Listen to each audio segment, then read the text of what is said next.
Happy Wednesday, people. What's up? Hope you're doing great. We're back here today. I'm a bit later than usual because I already have a crazy morning, done an oil change, tire change, and bunch of little things for my girlfriend's brother. And I also hit myself in the face right there, and it hurt as hell. But hey, not too bad overall. So, hope you're doing great. We received so many parts. There's one I'm gonna keep for later when there's gonna be a bit more people. I'm gonna just close it. It's a top secret behind that box. But we received a bunch of parts that we're gonna be able to start working on this morning. First of all, we receive our tool we were waiting for to finish the fuel system at the front. Like we don't have all the hardware that we need, but we receive these. So this is pretty cool. Can already throw that away. So these are some anodized aluminum spanner, which allows you to basically clamp the different AN fitting in place. So pretty cool. And we have two of them because most of the time you have to pry on two sides. So, you know, might as well get two. And there we go. So we're gonna have that to finish our work on the AN lines at the front. So we're gonna make sure to not scratch our beautiful purple fittings there. So this is going to be awesome. They are already graded on it and all. It's really cool. So I'm pretty sure it's gonna do the job perfectly. So there we go. First thing we received so far. So pretty beautiful little spanner there. Other than that, we received this, and this is what we're starting with this morning. I know what I'm talking about, like, hey, let's try to get all the brake lines in place and everything, but I want to see that in there. So this is our shifter lever. Pretty nice little rectangle shifter lever with like a nice design at the center. I'm really happy with that. Pretty much the cheapest, it's not cheap, but like the cheapest for what it is, and like the shortest possible, because basically I wanted to make sure it's not getting too high. It's already sticking out in the center, so I don't know how tall that's gonna be or not. And with that we have a temporary, but maybe not that temporary shift knob, because I was planning on buying another one, but I just got a carbon fiber one, maybe some fake, but it looks quite real to me. Really, really nice little carbon fiber shift knob, and it was like 30 bucks. It was so cheap for what it was that I'm like, and yeah, no, I think it's some real carbon fiber on the outside just by the way it is done on this side here. So there's like an aluminum sleeve at the center, but otherwise it's some real carbon fiber. So legit. For what it is, it's really cool, and that's gonna make a really cool look inside the car. So I'm thinking about keeping that one for now. We'll see later on when we change the steering wheel, but for now that one seems pretty good. And we have a special little parts on the side, but that's for later a little bit. So let's start right away. We're gonna jump in the car and start installing the shifter lever to have everything in place and like see how good it is. Maybe we're even going to throw a seat in there just to have a nice feeling of how the car is gonna be like the interior, because basically we have the steering wheel, we will have the shifter now, 3 pedals, so we can pretty much have a good feeling of how everything is feeling in there. So let's go. That was a lot of feeling in that sentence. I'm gonna grab a knife. I don't remember where I threw the other one, but I have one with a brand new blade here, so let's use that one. And we're gonna open that up, trying not to scratch our brand new part, just like so.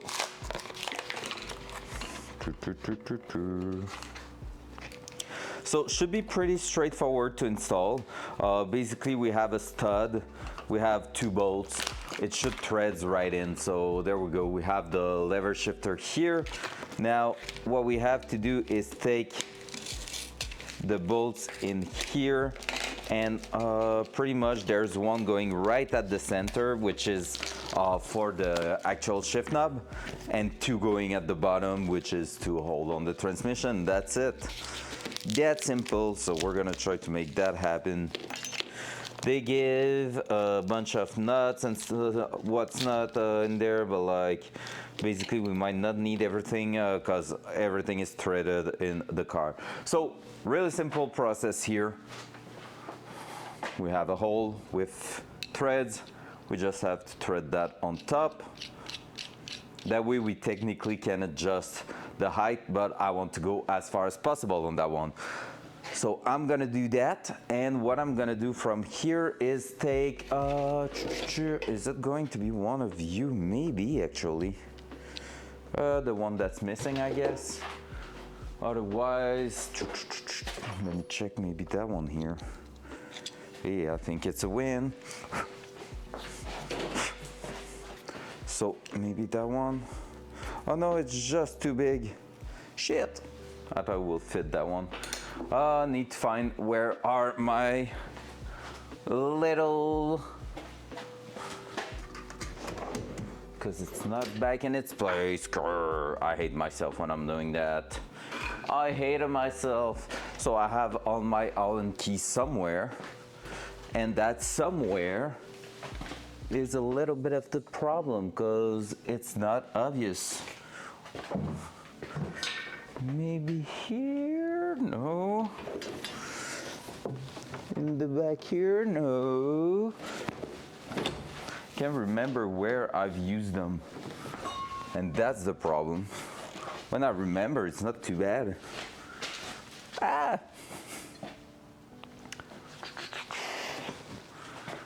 Not there, not there, not in here. I have the other one, but I don't have that one here.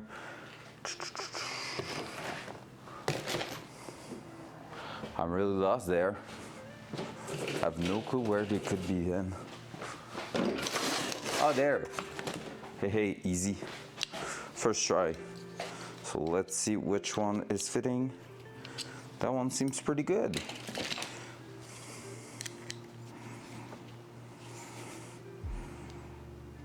There we go. So this is now in place. And from there, it's as easy as finding the right adapter for the shift knob. So the shift knob's coming with like a bunch of adapter because the threads outside are like inside the shift knob itself is quite big. But basically, you can go and adapt from one or another here. So we can just go ahead and find which one's fitting in there. Oh, they are not threaded, they are just going on top like that. Huh. Okay, and they are sticking like that. Feels a bit cheap that, because it's plastic, but like, I mean, it won't get out. This is definitely the good adapter, no matter what. 12 minutes into the stream and we almost have a part installed, because that one basically just go on top like this. And boom. There we go. We have a shifter lever assembled with the carbon fiber right on top. I should add that sound. Oh, that will be so funny, the carbon fiber. There's a guy saying that it's so good. Should add that. And now we're gonna try to install that inside the car. Like I said, I don't think I need the other bolts there, but I'm just gonna take a look what kind of, whoops, I put both of them on the same bolt. Just gonna take a look because this is also an Allen key, so we're gonna make sure it's fitting.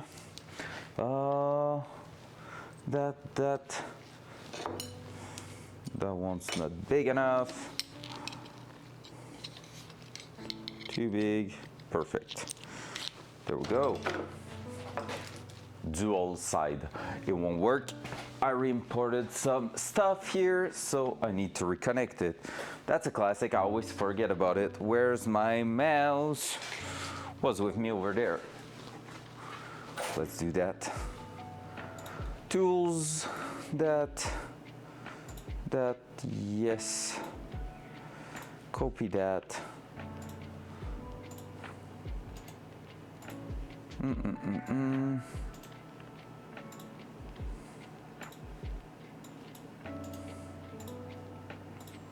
There we go. Should reconnect anytime soon. Let's make sure. The lo-fi is chill this morning. I love it. Yeah, there we go. Dual side. Dual side. There we go. Boom. So from inside of the car, basically, is it threaded? Yes, these are threaded. So I should be able to just jump in, set my big ass right in place. There we go. And from there, oh, it's gonna be so tall. I should be able to just throw it right there. Yep, threading right in place.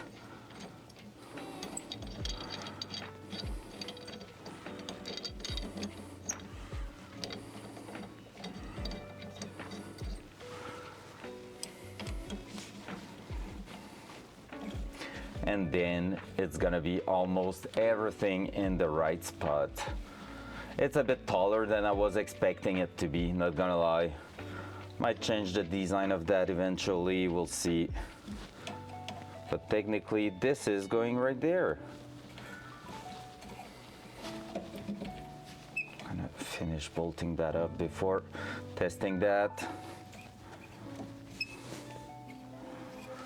What's up, Blue? The pen is blue. The pen is blue! The goddamn pen is blue! Heck yeah, brother. See, I haven't changed. I haven't changed your sound. I'm a good guy. There we go. Oh. I don't know where reverse is. Whoo, whoo.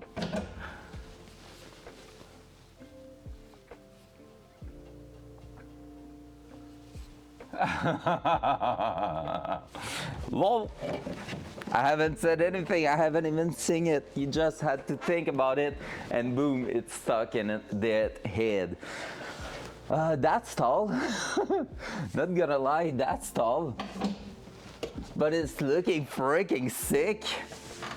Whoa, pop, pop, pop. I love the travel. The travel feels great. Oh, I just got reverse.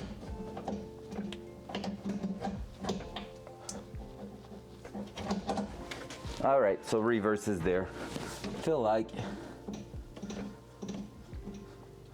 yeah, this is feeling a bit cheap, so it might be really temporary. Sheesh. Badassery, oh hell yeah. Oh hell yeah, brother. So this is, like I was saying, like it feels a bit cheap, but it is a carbon fiber shifter knob that I just installed, but it was like 30 bucks on Amazon. It was really cheap. It was just to get something really soon, so I could basically have that and have a good feeling of the transmission and see the travel. I love the fact that the lever's going backward. However, I think it's 8 inches tall total. There's some at 6, but the 6 are usually going straight. So I just felt like here, pushing to like first and third, I will be a little bit too close to the front here. Like if it was straight, I will be there, almost mashing in that. While if it's looking back a little bit, it just gives a better position to handle that. Yeah, I think it's gonna be good. I think it's not going to be too bad because the transmission itself is quite tall. It's looking great in an old car, not gonna lie.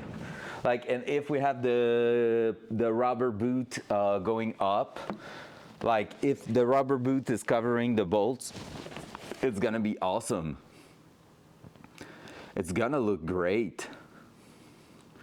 Because basically, just to give you an idea, like now I have a metal part there, so it doesn't really count, but like should go somewhere like this, and we should have a rubber boot covering that, so it's gonna be pretty much like that. So it's gonna cover a lot. Oh man, it's so smooth with the lever. I'm forcing way less than I was. Yo, that's sick. That's really sick. Progression! That shifter lever is awesome. Picture time.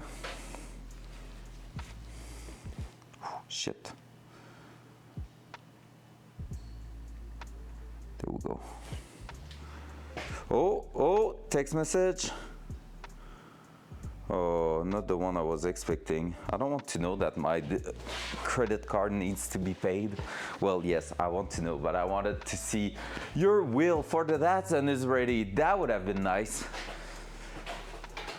So there we go, a badass little shifter knob and shifter lever. Let me try to show it even closer. Honk. Yeah, it's just like I was doing a lot of expense lately. Wait. Sheesh. Look at this beauty there. Look at that. Carbon fiber.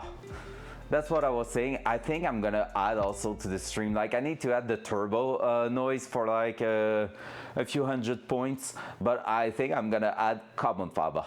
Like there's a guy saying that in a meme video. It's so good, but like so good. Carbon fiber, carbon fiber, carbon fiber. There we go. So all that, we won't need this anymore. Gonna throw that on a corner basically. That can go right there. And we're ready to start on something else. Gonna bring those boxes back. The man was ready. What up, Mr. Pound? What's up? The man was waiting for that. It's such a good one.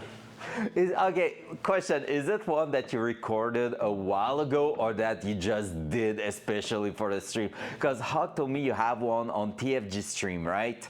But is it one you did like that one? Is that another one especially for here? If so, it's even better. It's so good. I love it. And like, I'm not a weed smoker at all, but I just love the sound itself because I know it's so like a good personal sound. I love it. That's the good vibe. This one is nowhere else. Oh man, that's so cool. Hey look, we did that since the beginning of the stream a few, like 20-25 minutes ago. We added a shifter lever, so now we have all 6 gear, easy to access with a carbon fiber shift knob and quite a tall but quite badass lever, shifter lever. It's so cool. All right, time to keep going on the brake system. So that's the idea today, and I started late because I did, okay, this morning was funny. I basically started the day in my bed, obviously, and just heard my dog go crazy because someone knocked on the door, and I just woke up and I was like, fuck, my girlfriend's brother was supposed to be here at 9 and I forgot to put an alarm before that. Take a look at my phone, it's 9:05, and I'm like, shit! So I started the morning in a really intense way, and then like I just woke up, get down and go downstairs, go to the door, be like, I'll be there in 2. Just grab a few clothes, went outside and did oil change, tire change and stuff like that with him. Yeah, I mean, I was like really efficient in like 5 minutes this morning, and that was rough. Front cam. Front cam. There we go, can take that out. But it went super well. Like, it's not like he's just looking at me doing my things. The only thing I'm sad is that I missed the opportunity to get a Tim Horton with that, because he messaged me at 9:45, but I was far, far away in some sweet, sweet dreams. So, you know, missed that opportunities, but hey, otherwise it was pretty good. Only thing, he bring his chair, like his office chair, just the base, because the cylinder there is just it keeps like going down. So we decided to say, hey, fuck it, drill the shit out of it and put a bolt in it to lock it in a specific height, which is maximum height pretty much. And when I was like trying to just pull the cylinder after I drilled it, so there was no more pressure to hold it up, the top plate that bolts underneath the seat just got released, but like it released itself, and I was praying like that just to like expand the cylinder, so it did POC, and I received it right in the face. Right there, and it hurt. Like it looks like nothing right now, but it was like just bleeding, and I was like, fuck. I still have a bit of blood in my hand now that I look at it, but like, yeah, there was just like blood from there. It was not so cool.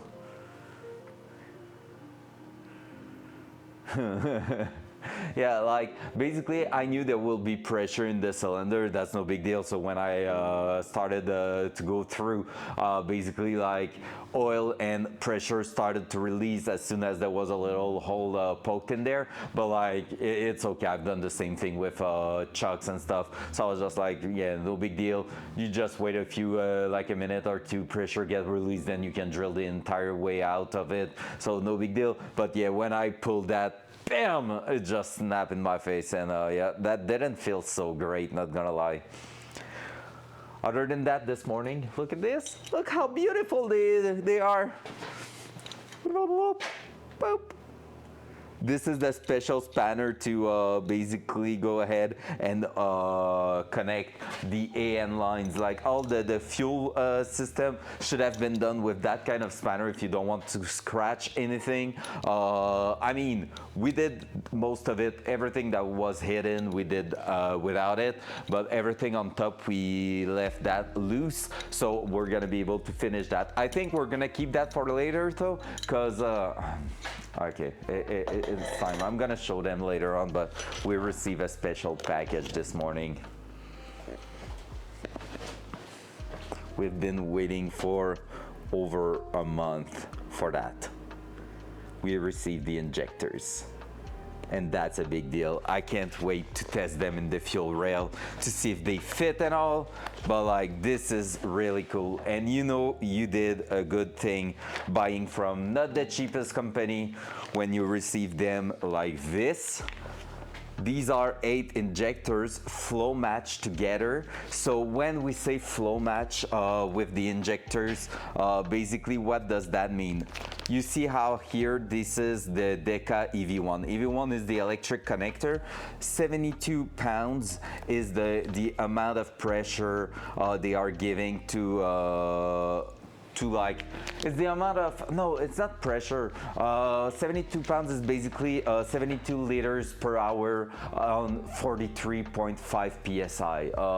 So 42.5 psi. So this is the idea. And what's really, really cool with that is that basically if they build 1,000 injectors, for example, they will put them on a bench test. So they're gonna benchmark all of them, and what they do is that maybe when you're mass producing them, there's like a 5% difference, right?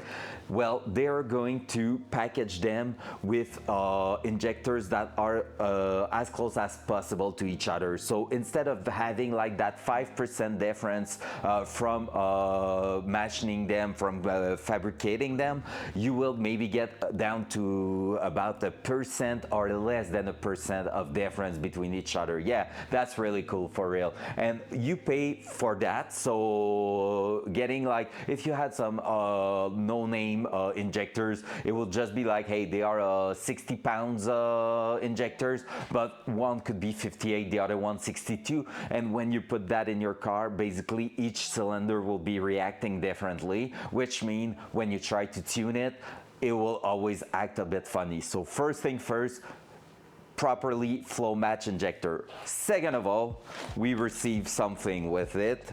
Take a look here.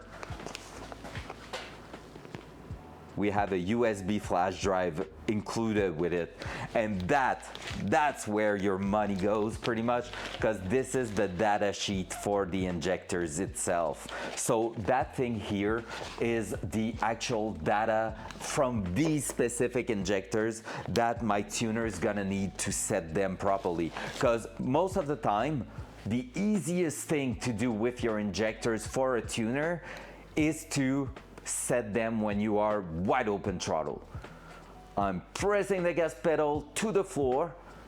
My butterfly, my throttle body at the front open fully up. And from there, all you have to set is how much fuel the injector are spraying to get the good parameter, right? That's the easiest thing to do. You tell the tuner, this is my injectors, they're gonna know about what value to put. Easy.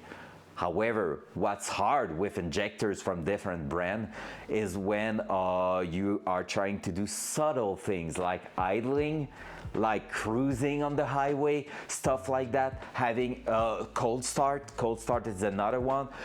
You will have a hard time pretty much setting the car with no data from the injectors.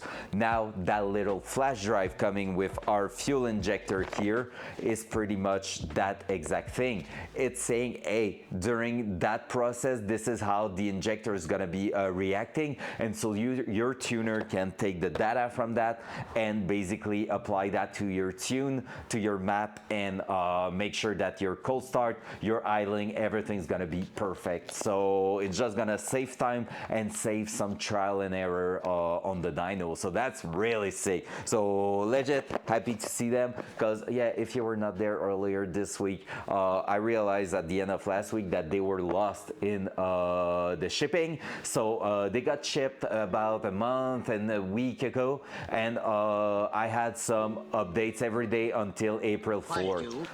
What's up, Only Cow? Look at this! Look at that, we have our fuel injector. So yeah, they got lost, and I had the updates until April 4th, and then after that, nothing at all. So last week I was like, that's curious. So I just wrote to the company. They did a following, they did follow up what was up with that with the shipping company, and boom, they reappeared out in the wild and got here in about 3 days. So GG. So fuel injector, gonna put them in a safe place for now. Yeah.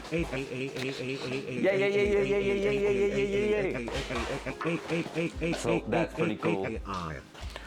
And you wanna see Only Cow? What's up also this morning? Oh no, I switched the cam from place. Shit. We are 32 minutes into the stream and already got a first part installed this morning. Something we received yesterday. Dual side. We got a shifter lever in there, plus a shift knob, a carbon fiber cheap shift knob. I don't know how good it will be, but for now it's temporary and it's gonna be that. So look at this.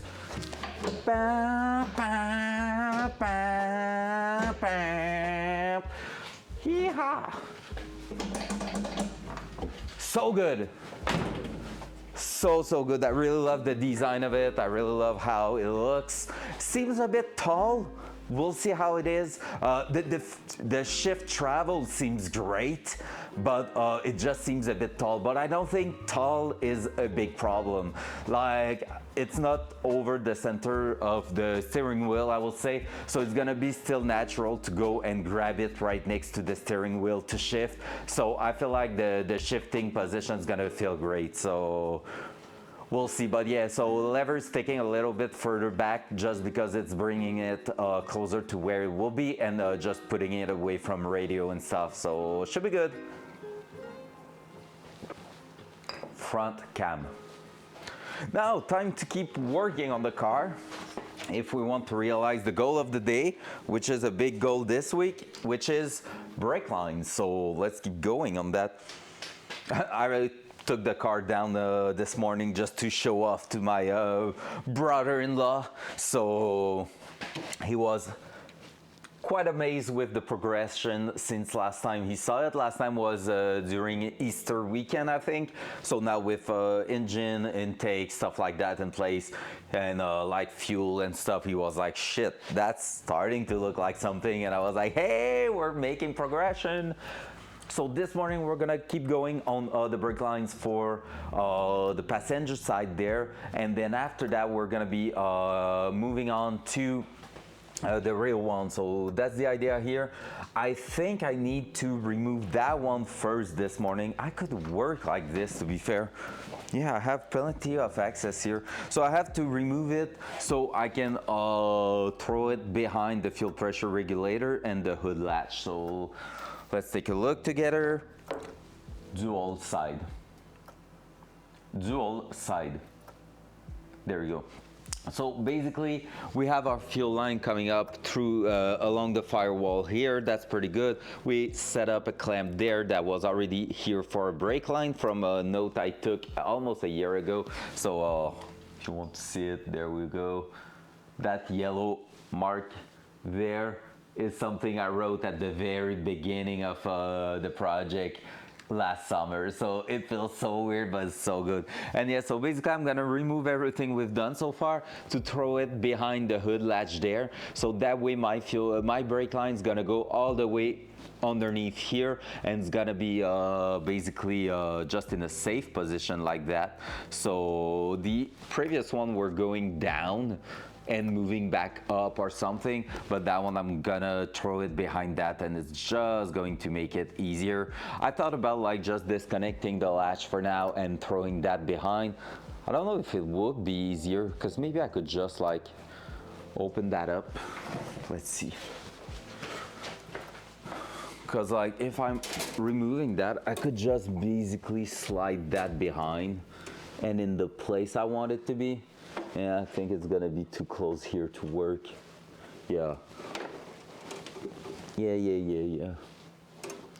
I mean, the latch itself could be removed easily and then reconnected. Maybe I could do that. It's just gonna prevent me from removing everything, and I'm just gonna have to go all the way up here, then go down and up again to that. So I just want to make sure I'm gonna clear the steering column and stuff like that. But otherwise, so far, it's looking pretty good. It's looking pretty decent. I'm still unsure about the driver's side one, but it looks quite decent. It's going to its place. It's not like hitting anything. There's no way it's gonna hit anything too. So I feel like it's quite straightforward. We'll see later on. So let's go. Welcome everybody who's joining right now. Hope you're doing amazing. Welcome to that brake line molding session where we're gonna try to make that shit work and without damaging everything. Hey yo, what's up, Hawk? How you doing, beautiful? Ayaka, ayaka.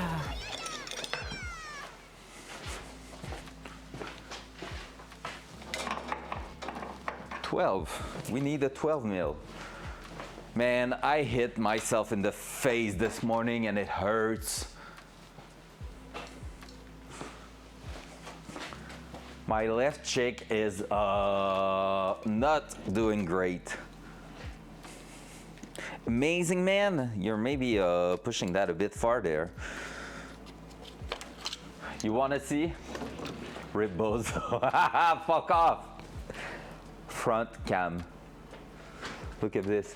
It doesn't look like a lot, but I received a metal plate right there this morning and it started to bleed quite a lot, and it was hurting up to the eye itself. So I was like, that's not really great. That's like, you're I don't know how to turn that story to feel epic, because it's not. Basically, Flo's brother went here. We did his tires, we did his oil change, and he also bring the base of his like his gaming chair for his office. And basically, like the cylinder keeps falling down. Like if we push the height to the highest setting, it keeps like slowly falling down, but like slowly, like in 5 minutes it's all the way back down. So we decided to drill and put a bolt through it so we will prevent it from going down at all. So we were like, oh, that's a great idea. And so when I drilled the hole, basically like the hydraulic fluid released its pressure and all, and so the cylinder started to collapse.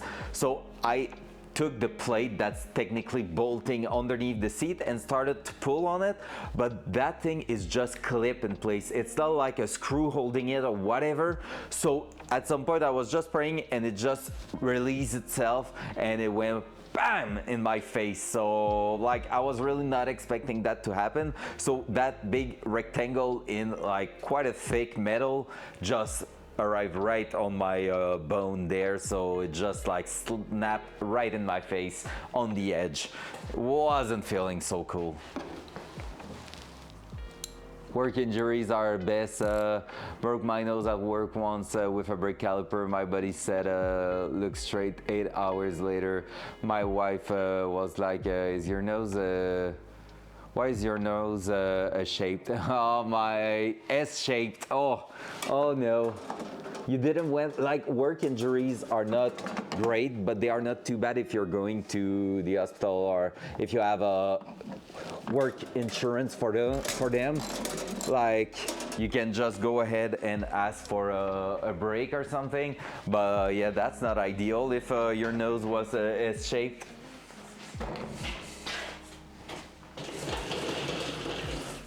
Not ideal, let's say that. Can I dual side? I'm just casually sitting on a car and cannot access that one, of course. So let's see if we have a possibility, but I bring the 12 with me here, so that's good. And can I access that one? No, it's behind a fuel line, of course. Let's see if I can open it up with just those two. If it goes far enough. Oh, and the ratchet one is not fitting too. Yikes.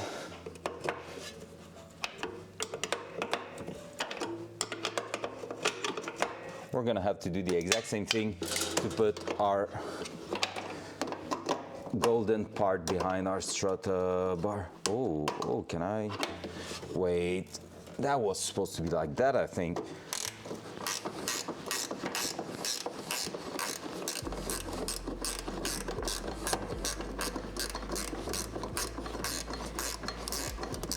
That bracket here, we won't need it anymore. It was not used at all.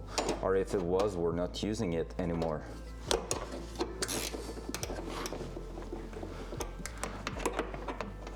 Work the rest of the day with it. Oof. You probably felt it the entire day though, right?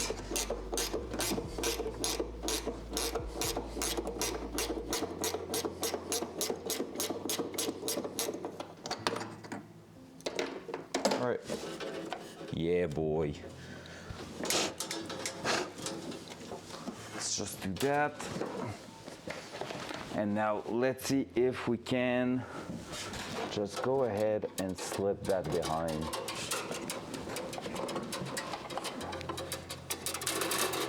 Oh, that's gonna be a tough one.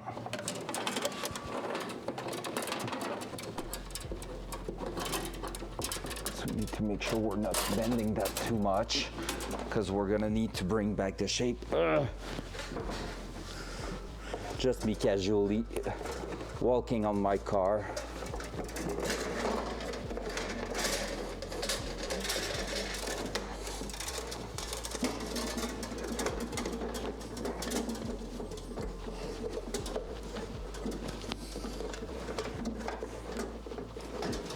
Oh, but the cable there is gonna be in my way. Shit. That won't work. I really need to take it out. All right, and I just scratched the line. Well, we're gonna just put that back in. like we did absolutely nothing. However, we won't go too crazy on bolting that back, because like I said, we're gonna need to do the exact same thing eventually. Yep, let's be brilliant and just remove what we have so far, instead of forcing anything.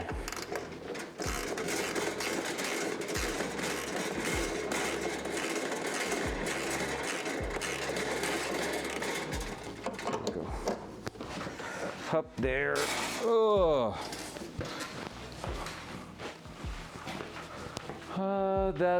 That. Let's make the brake line straight again, or at least as much as possible. And let's go remove what we did on the other side. So yeah, a lovely little morning hitting myself in the face, you know, just casual little thing.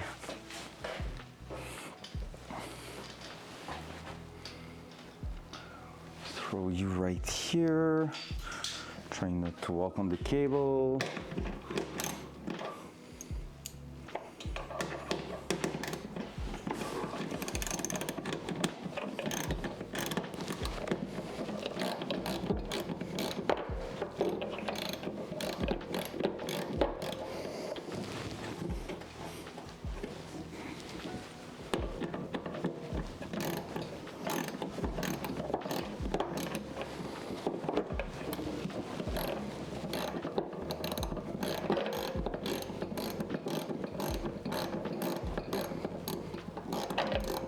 Ow.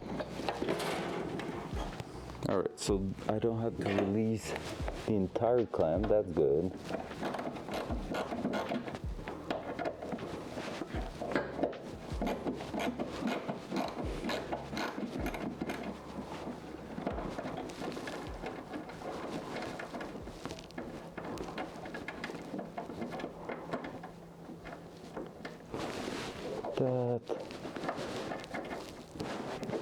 That one I didn't have the choice because it was not moving enough. Now let's go underneath the car with 10 mil. Where's my 10 mil? Probably you. Heck yeah, and release the actual fitting there. Oh, it's not even torque enough for that, so perfect. There we go. Now I'm gonna be able to take everything out.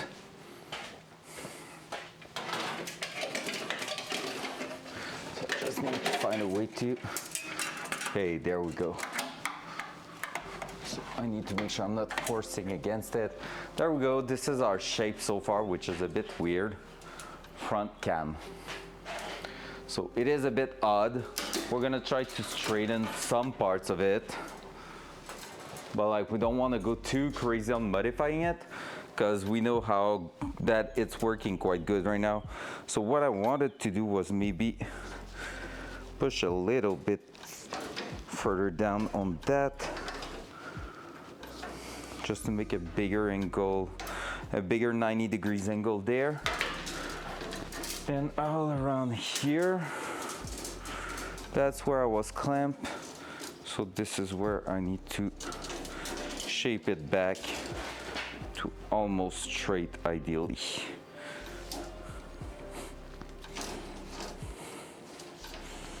Copper nickel lines are so good for that.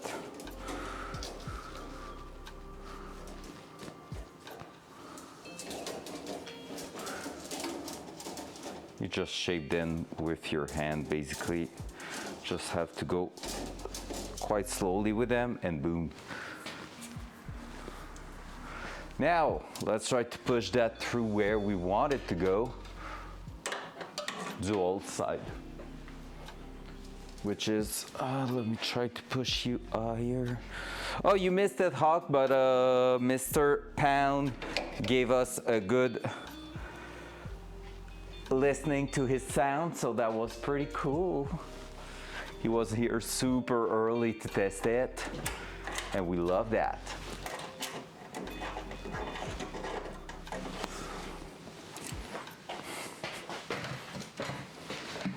All right, let's try to push that through here. see if we can make that happen.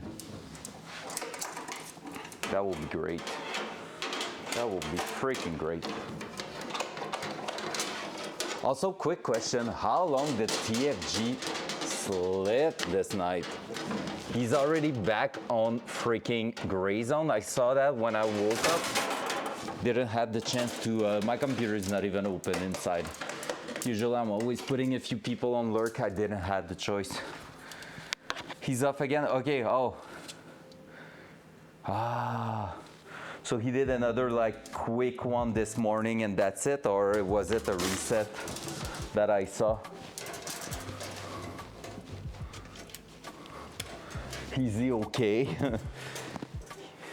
Okay, so he's really enjoying the game. And he really wants to be part of that hype that we have right now in that game and community thing. All right, let's try to push the shape through that. Okay, yeah, fair. Well, that's sick. Happy for the man. Like we were talking yesterday, he looks so happy with everything that happened. Still, I might still be getting a use of releasing the latch on top just to give myself a bit of space on this side.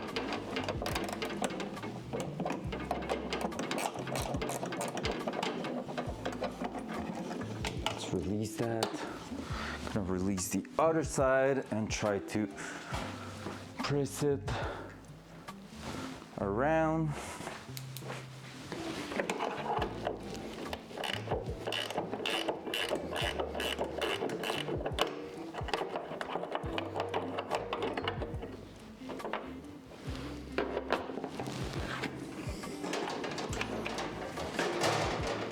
Yep, I think that's gonna be useful.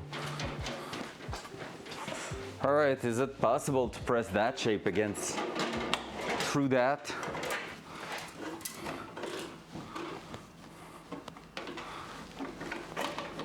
Worst case, I'm gonna rebend it afterward, but that will be sick if it was possible. I don't know how you're doing. Only cow to do that quite often, I guess. I'm gonna do one brilliant thing there.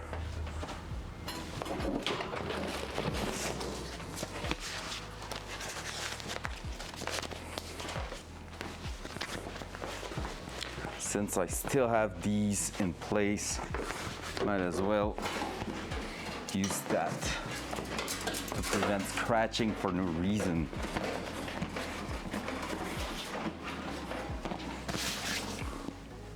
There we go. Now, I won't feel bad from letting that hang right there.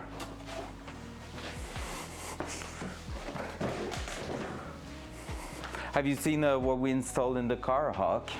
Or were you not there yet? Because we already did install something today. Shit.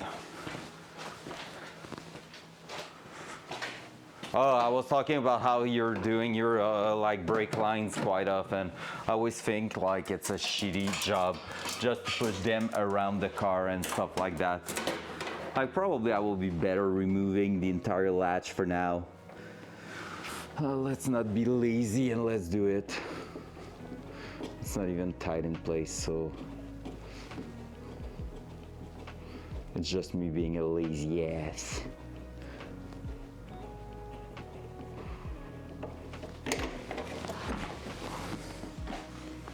Who's writing to me? Is it my... No. All right, that, let's try with probably that. Yeah, I was just saying like doing brake lines and stuff. Like it's not boring, it's not like I enjoy it, but it's more when it's time to go all around the things. I love shaping them. I don't love going around 1,000 things.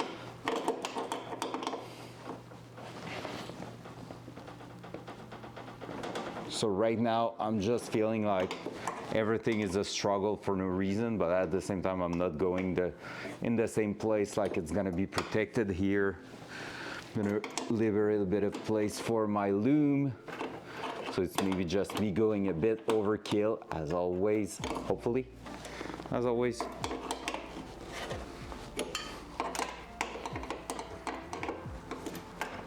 Oh, I see a girlfriend, hee hee. Oh, she's so cute. She don't see me, heh, I'm a creep. It's fun when you're making money doing it, but we also have a recall on them, which sucks for me, for the customer. Oh yeah, fair. You have a recall on them, what model? Because if I'm following what you were doing, are you working in a dealership? Like, are you for a Hyundai? Because you were working on some Ioniq stuff. That's what I kind of assume.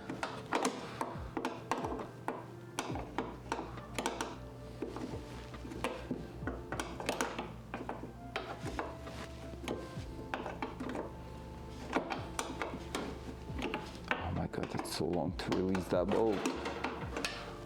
Oh, might be good to go there. Now let's remove it entirely. It's just going to make everything so much easier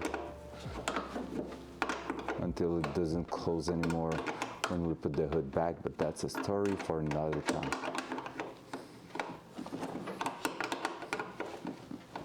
Yeah, okay, yeah, that's what I assume.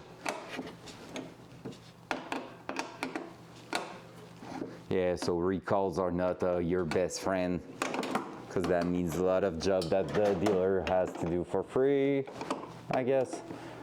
You're probably getting paid from Hyundai themselves though, right? When that happened.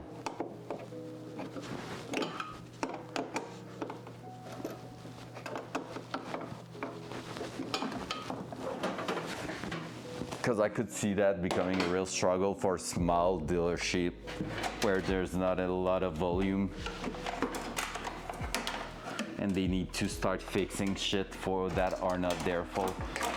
All right, so at this point, as long as I'm right there, technically, I think I can go ahead and start pushing that through without caring too much.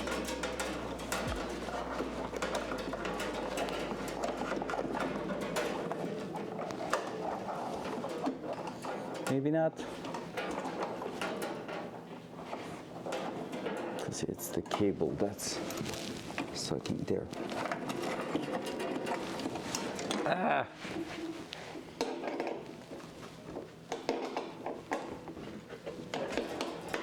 Let's try to remove it entirely then. Let's take that out, make sure it's not hitting anything. Antoine accent Santa Fe accent Veloster from like 12 to 17 is, I think, just finished doing a subframe in a 13 for being rusted out under a recall warranty. Oof. Oof.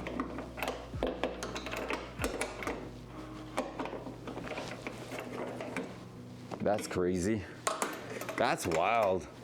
Like about 10 years. Like it is an 11 years old car and subframe being rusted out already. It kind of sucks, to be fair. And like, it's not like it's only Hyundai, it's really not just them. Toyota had that problem with some Tacoma and stuff like that a few years ago. It's wild. Poor material quality, I guess, but still. It sucks paying the price you pay for a car and have that problem, but at the same time, it's all about like trying to make them the more affordable and accessible to everyone, right? So it kind of makes sense too, but yeah. All right, that should work.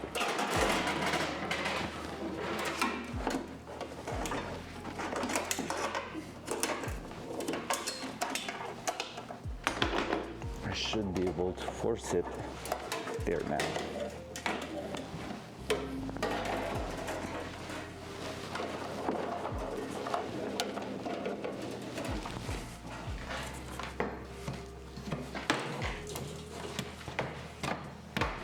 Yeah, true.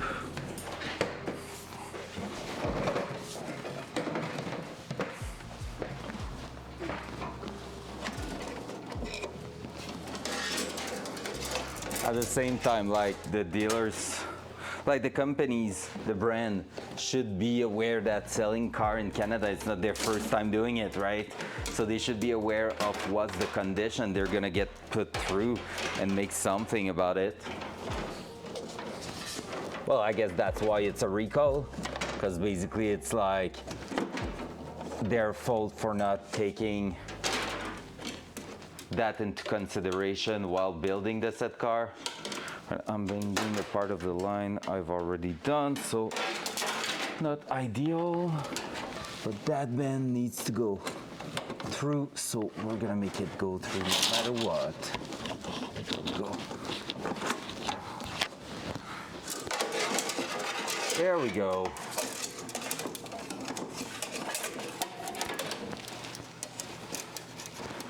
Woo! Now it's gonna be all about that on the other side.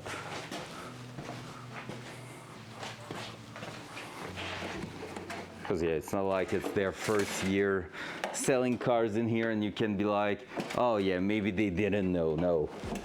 At that point, they do know how Canada works, and the way it works is simple.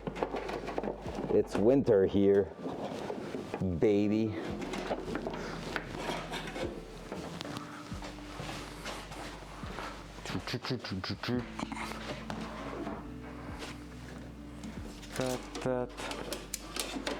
That up to here. We're gonna try to put another clamp around here somewhere and go straight from there. Yeah, that will be a good, nice place to put a clamp, and then turn 90 degrees up to here. Gonna see how we can make that happen.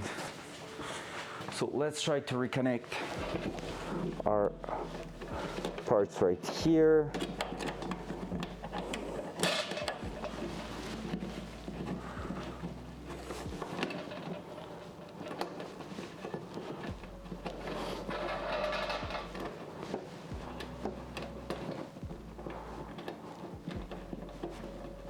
Let's just push that there. I'm gonna go underneath, try to connect that right here.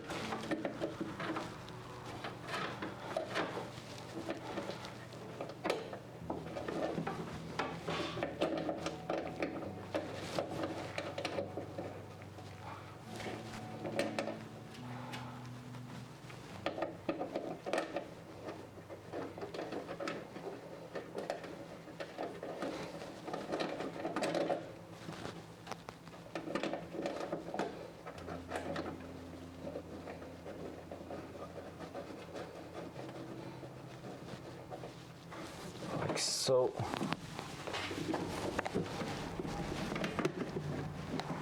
like so. Yep, and we gain on that one there. Perfect. Now that one. What's up, Archu? How you doing, sir? Hope you're doing amazing today.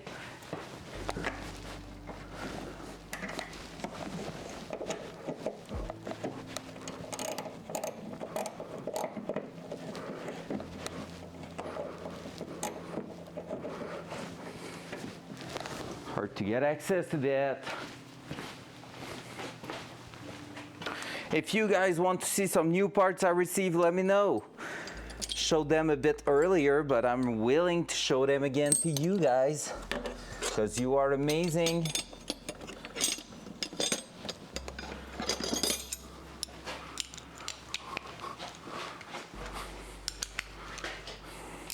What's that? Yay! Let me just clamp that, and I'm showing you the new parts because we received some fancy stuff. So I'm just clamping again my brake lines so that it stays in place.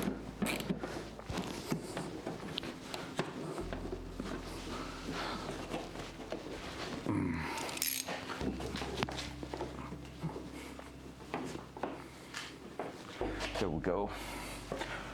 Brake lines against the firewall and ready to move up to the other side.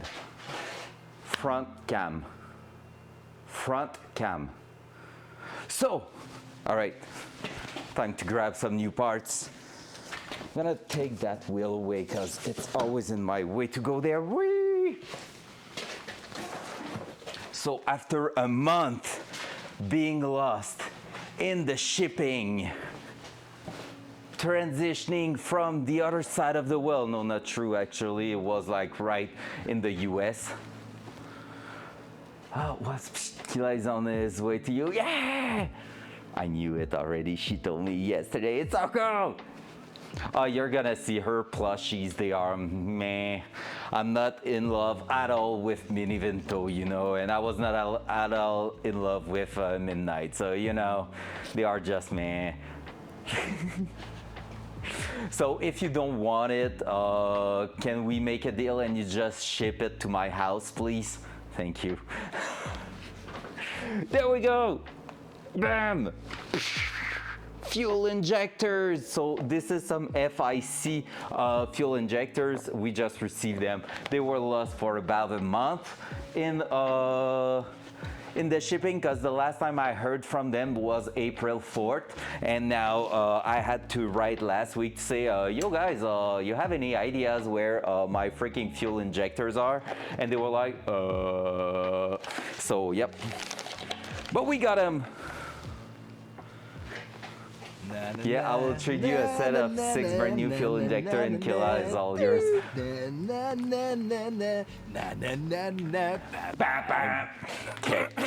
Kick the W, yeah right. Fuck off.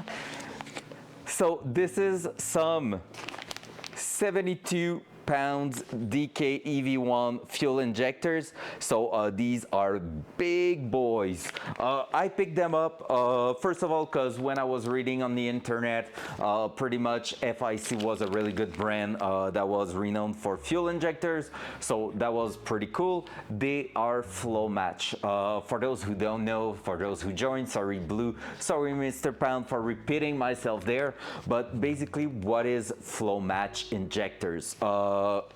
So for the non-car people, I will try to make it really clear.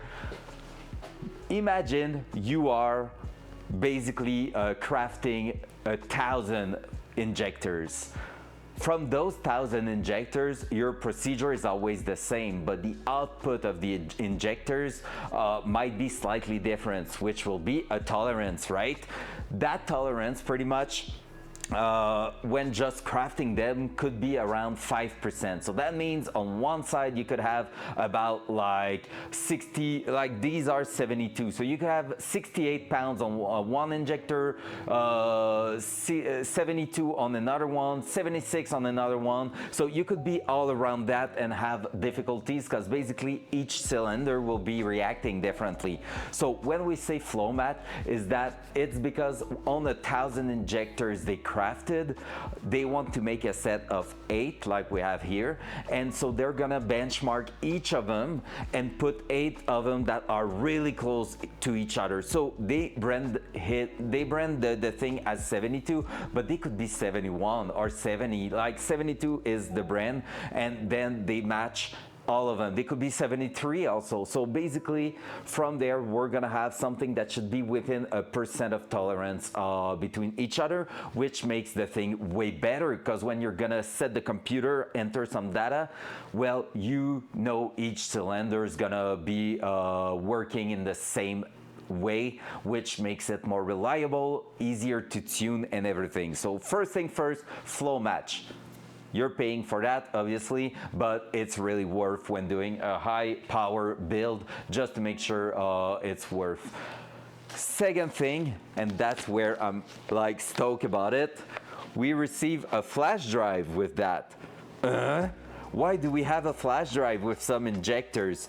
Well, this is a flash drive that has the data sheet for these specific injectors.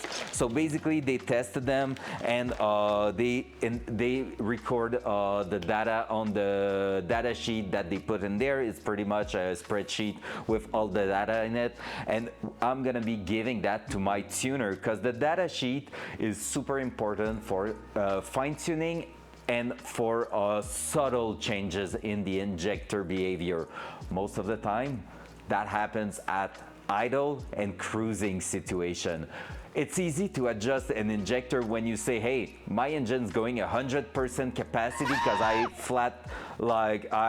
went to the floor on the throttle pedal, so you need to spray that amount of fuel. But cold start, idling, and cruising are places where you are at the beginning of the injector's data, so you need some specific data to adjust that. Otherwise, it's going to be trial and error with your tuner, which can result in many appointment going back there saying, hey, my car is still like working like shit. TFG has that kind of things at first on his first map, where at low cold start and stuff, it was just like bugging and misfiring and stuff. Flow match is important for performance. If you even need your injectors clean, rebuilt. An old friend of mine owns a Witch Hunter Performance, and he specializes in, oh, that's interesting. Witch Hunter, I think I've heard of him. Did I heard something?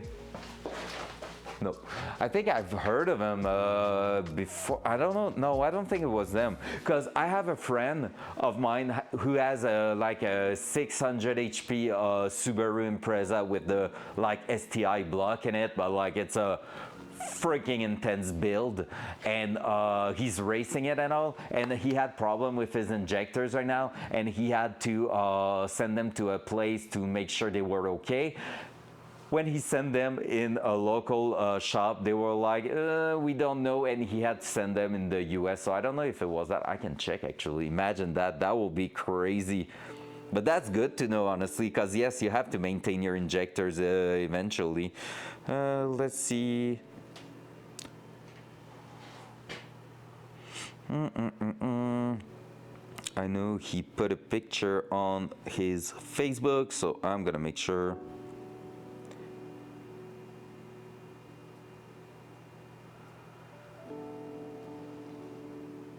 Oh, more issues with the injector. That sucks. I think it was a injector doctor or something like that, maybe. Let's see.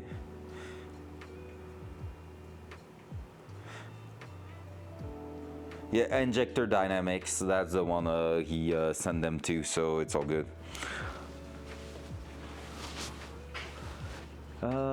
He started in Southern California, specialized in air-cooled Volkswagen. Oh shit, it was so good he blew up. Well, shit, never mind. Yeah, I just asked. Check his website, and he just closed shop a couple months ago. Oh, that sucks. Like, maybe he was tired of that. And honestly, okay, we were chatting about it not so long ago, right here. I think last Friday when I was doing stuff. Oh, medical issues. Okay, so that's like, it sucks, but at the same time, no, it sucks, but like, I don't know how to phrase that without it sounding weird. Okay, bear with me. It's not like bad intention. I would say it sucks, but it's better that than closing because client not paying, stuff like that, like financial issue there. But no, like finance is like, it's better financial than medical because health is the most precious thing you have.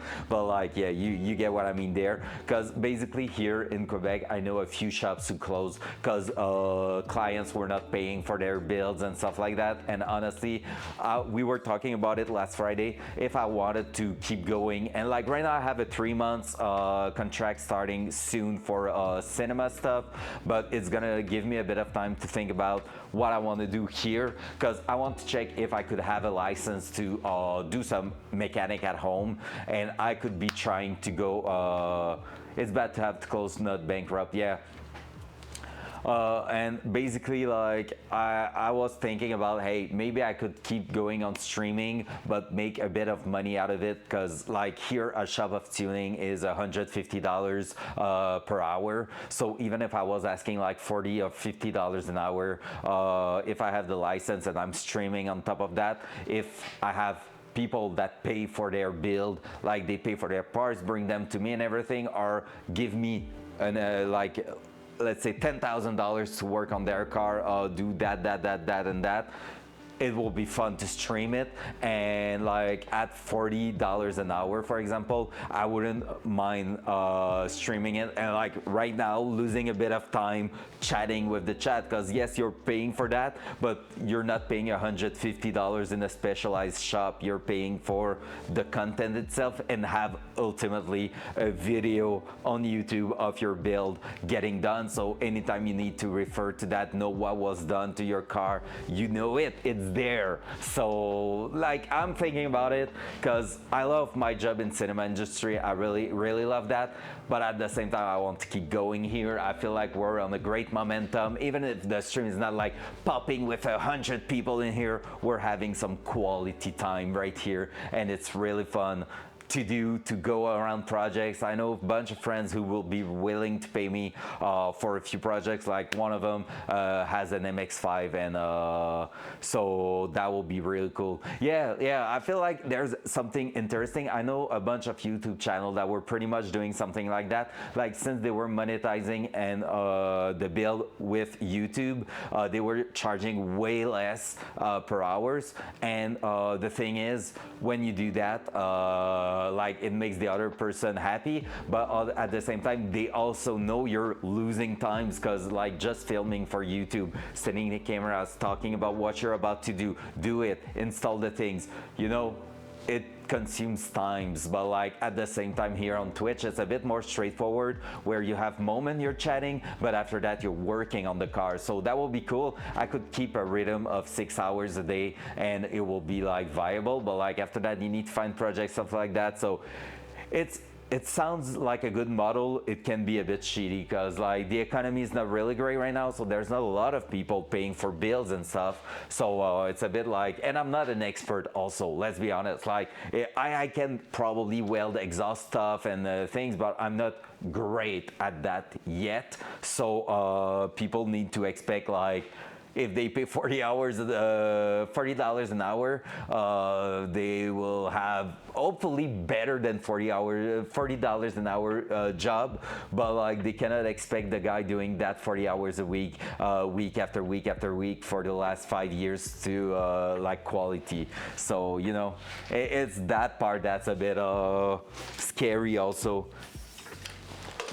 I'm not done with the new parts, by the way. Hey.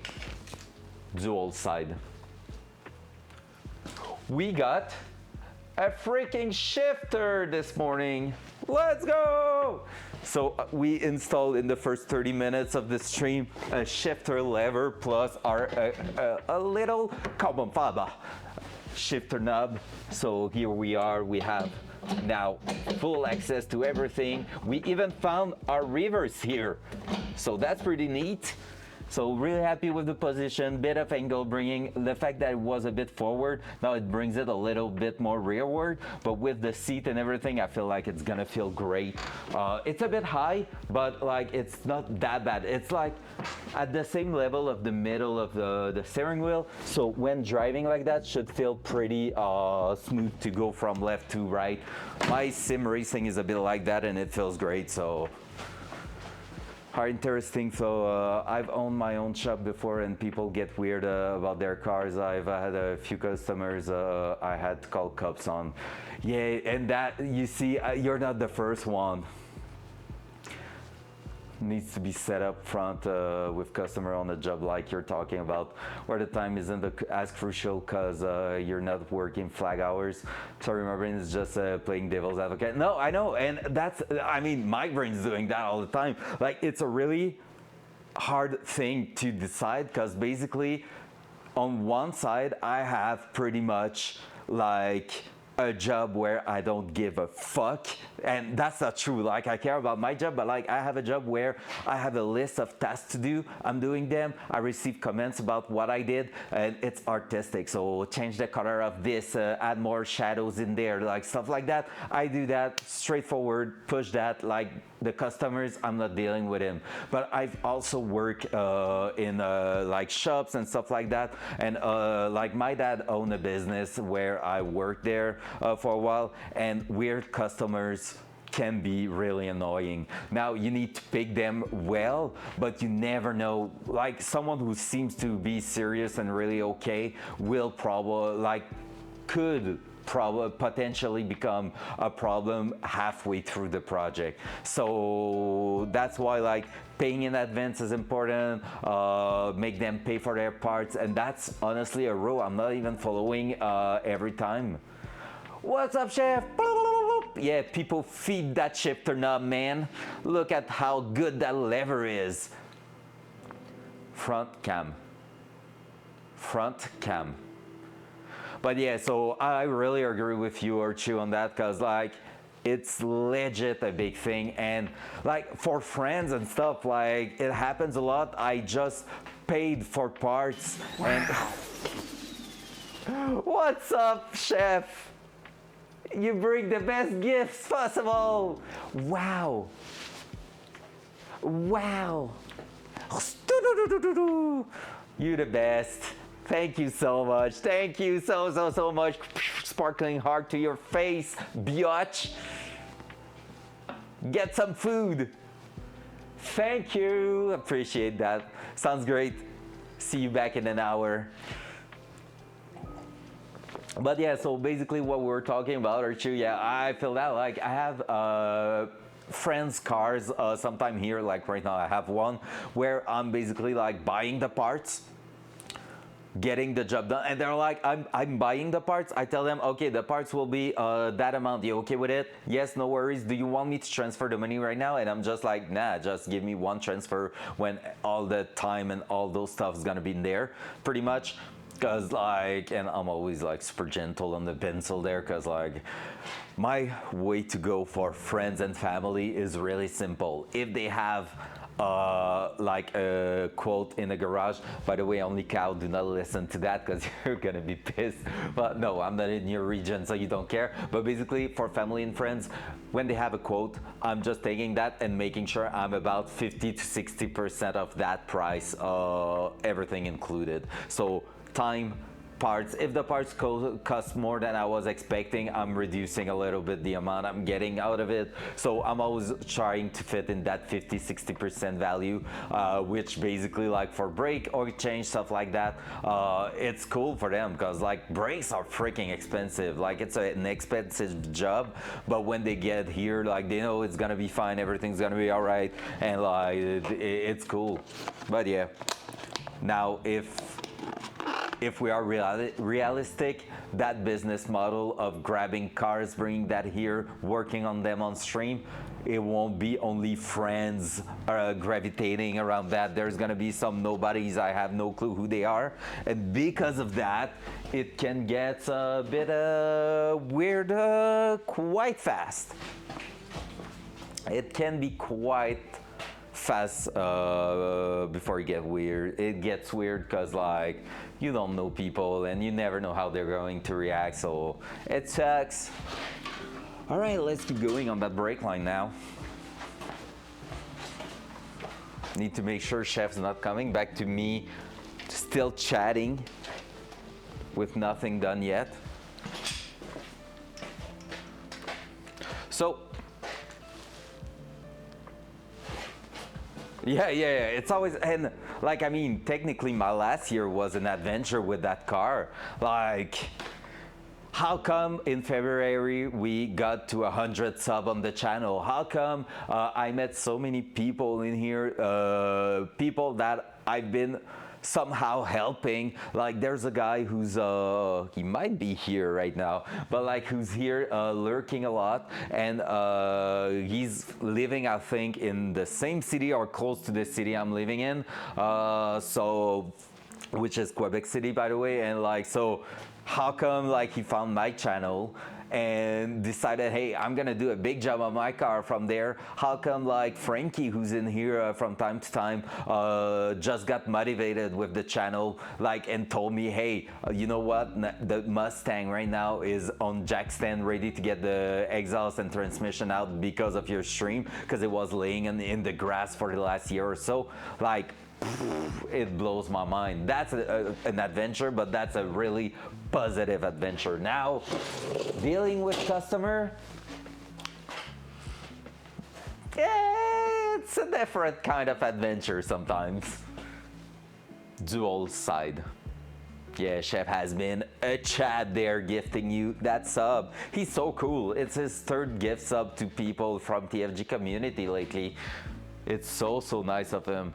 So brake lines going all the way to the firewall, behind the latch, to the right side there. So let's try to bring that in a nice shape towards the proportion valve that we're gonna be connecting to. So here, what I would like to do is technically push that up a little bit so that it's out of the way of anything. Then maybe that's gonna be a tough one to decide.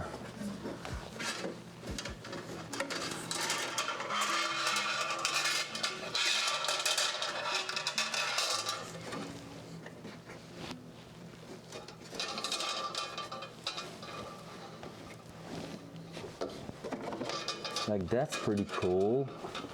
That I'm good with that. Now I need to turn that corner, go down, and come back there.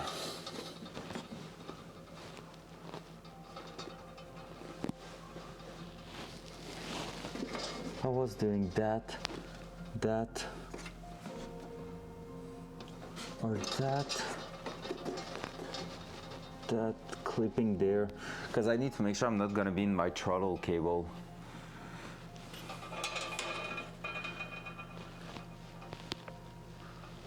If I was cutting here, I could probably get everything done. I don't know if we're gonna have enough brake lines for connecting to the rear.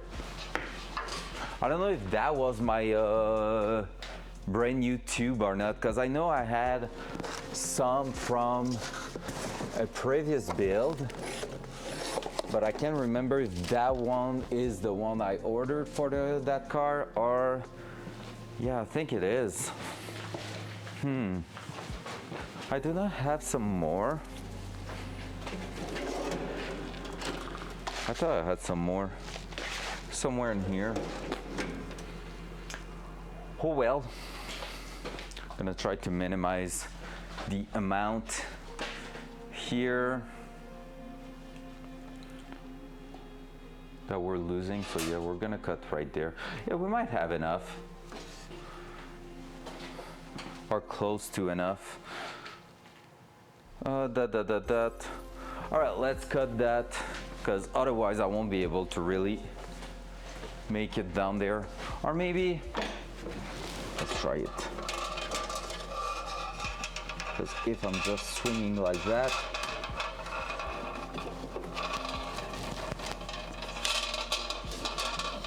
now I'm too close to that part there, which I don't like.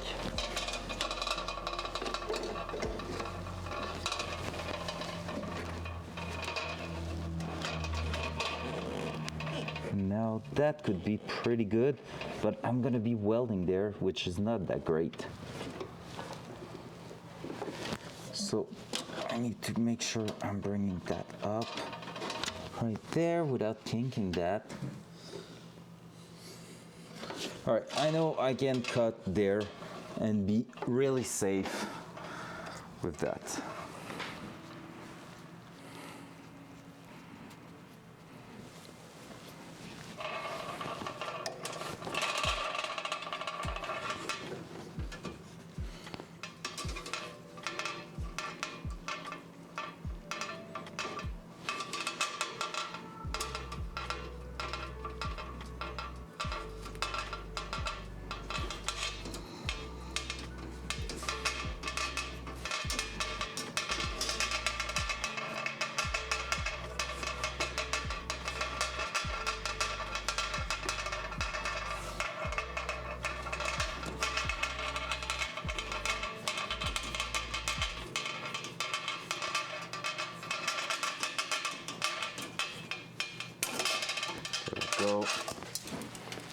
It doesn't show up, but we have quite a few feet in that roll still, so we're gonna see once we're underneath how good or bad it looks like. Do you see quite well? Yeah, you see quite well, actually. Even better than I thought you would. So basically here, I want to make sure I'm getting quite a sharp angle.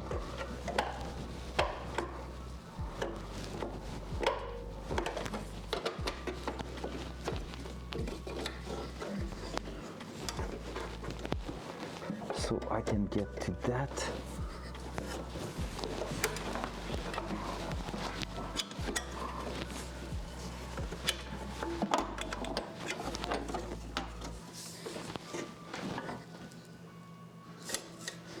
If I can get there.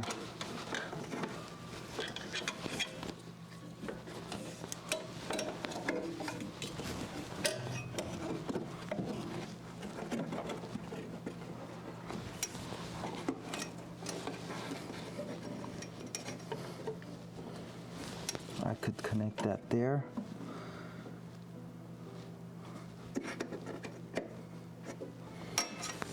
We're going to be able to remove that when we're going to be welding a washer for the throttle pedal cable.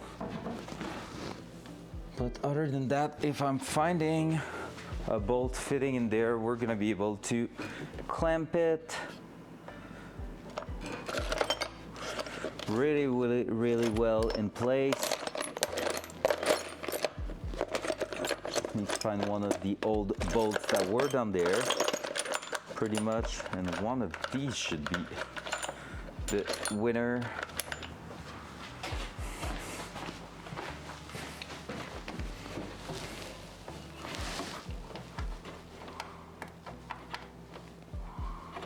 So we're using some little stainless clamp.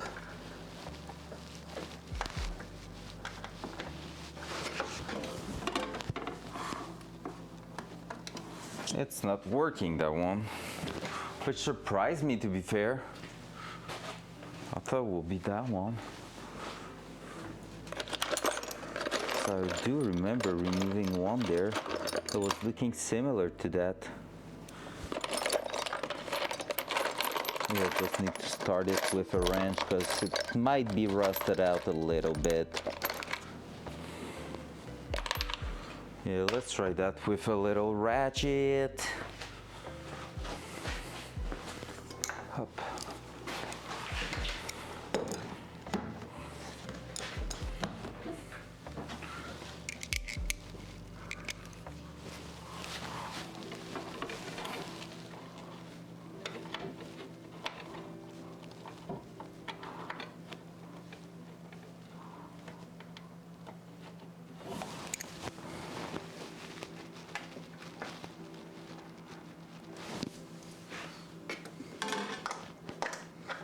All right, come on. I won't have any space, I guess. Of course not. Who needs space, you know? Maybe I can use my other tool for that one.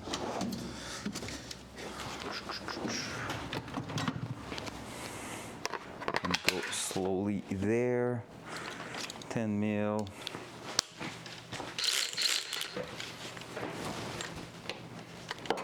Yep, that will work.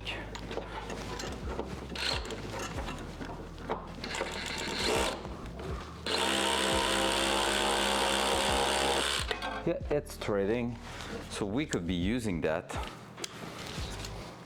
Nice. That's good news.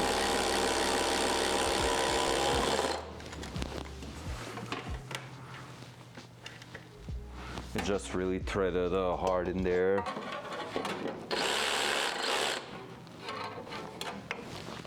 There we go. Let's grab a stainless clamp. We're gonna get that done. So we need to re-drill that because it's not thick enough. Let me grab a little thingy there. And where's my drill? That one. Gonna go even bigger than that.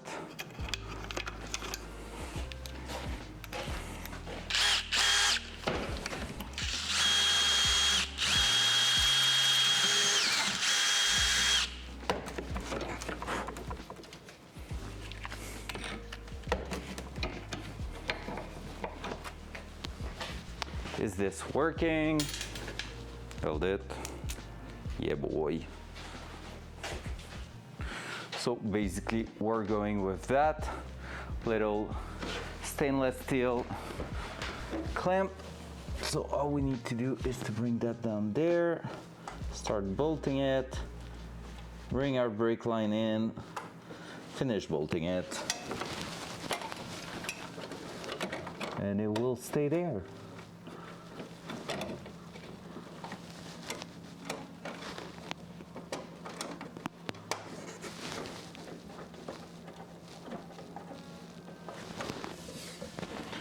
We need to start bolting that first.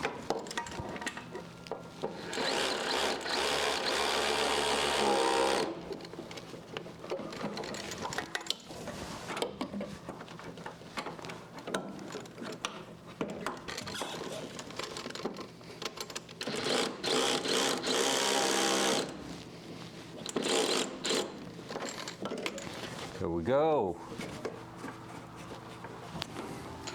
No loosen that.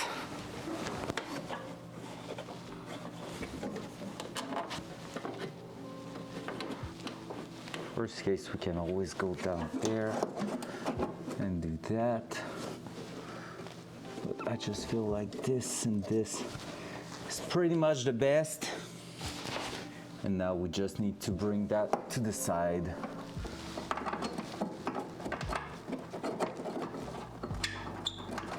We screwed up the adjustment of that, that's for sure. There we go.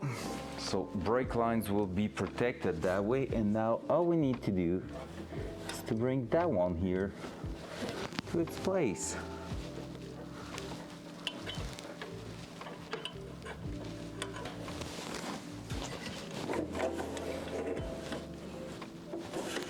And I'm saying that like it was an easy task.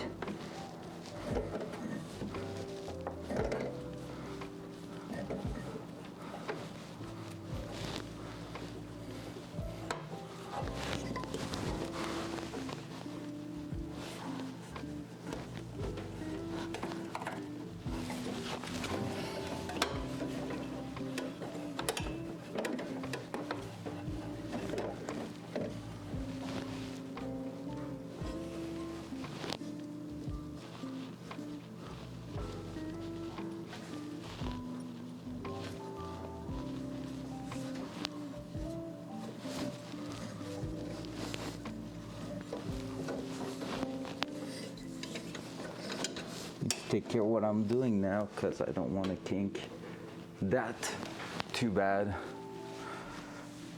All right, we're gonna need to take it out and start doing our fitting there.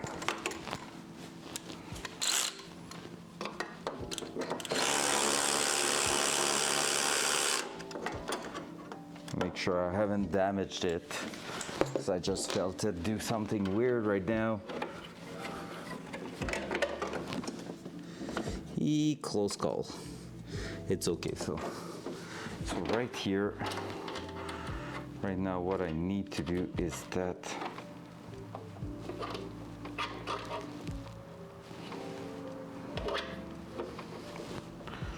like so. That should be not bad.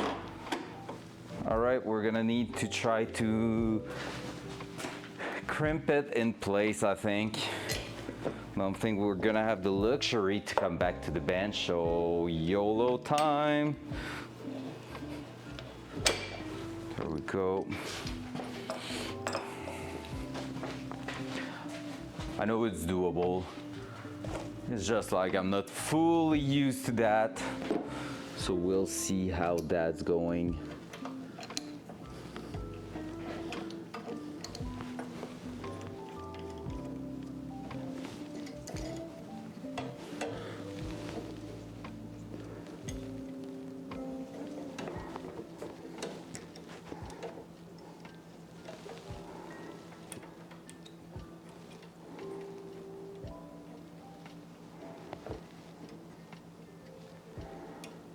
let's do that.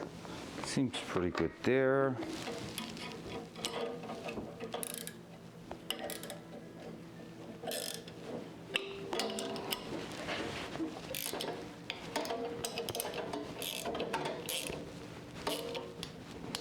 Oh fuck, I'm about to forget to put it, lol. We almost screwed that up. I almost forgot to put a fitting in there, lol. So we need those little 3/8 fitting to go in there, like so. Hopefully we haven't pushed that, like twist that too early, so we're gonna do that. There we go, we should be good to go with that here. Yep, without a problem.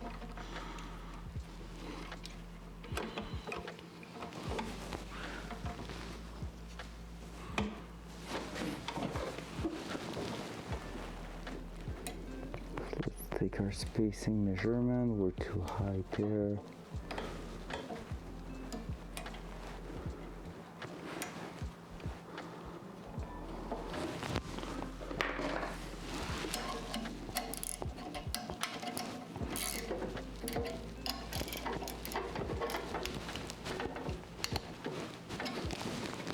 Go. And is this working still? Yeah, boy.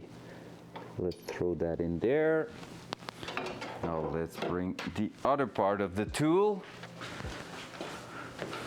and see if we can make that happen.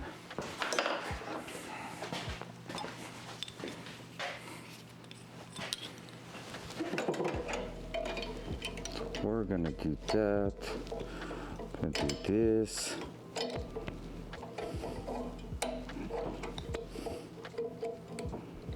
Come on.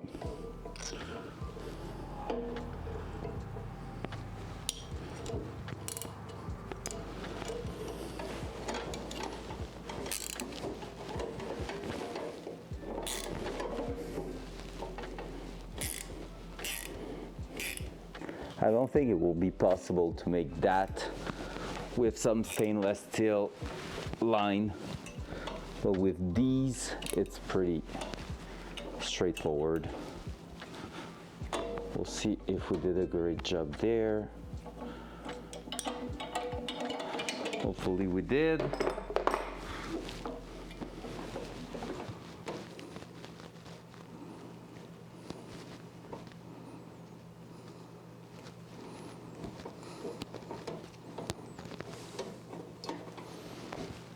Looks pretty decent. So now let's finish the inverted flare procedure by just screwing that in.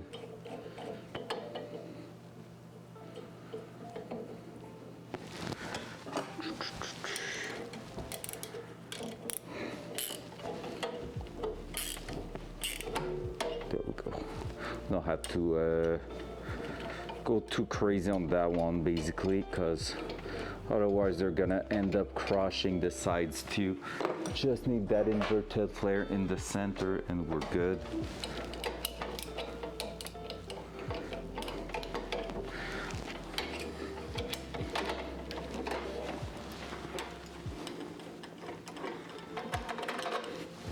There we go.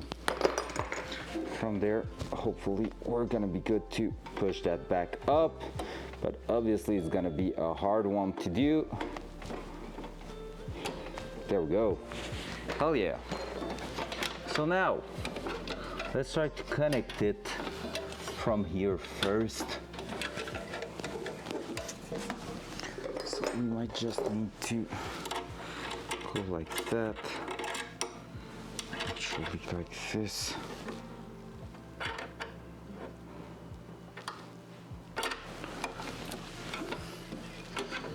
That it's pointing up a little bit more.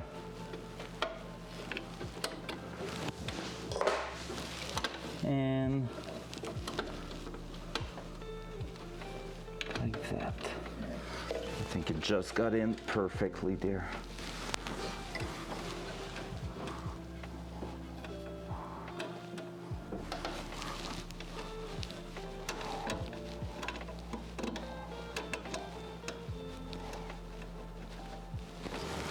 right, we're gonna see if that's getting in and threading in place.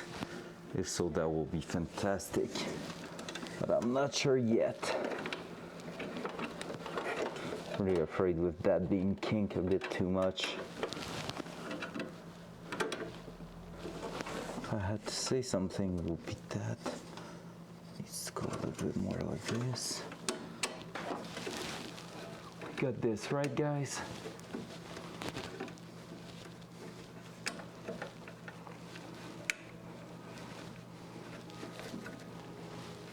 Hey, what's up, Windows alert?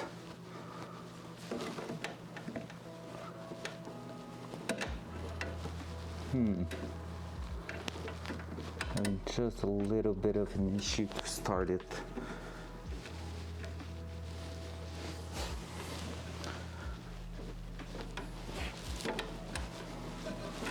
And we don't want to do what we did yesterday, which was almost stripping one. Well, technically it's a bit cross-threaded, but we just don't want that to happen again. It's just that.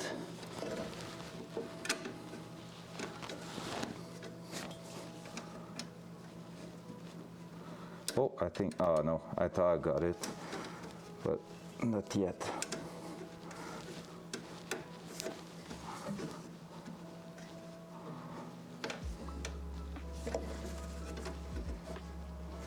Come on.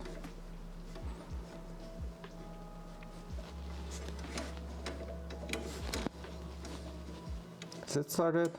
Oh, I think it is now.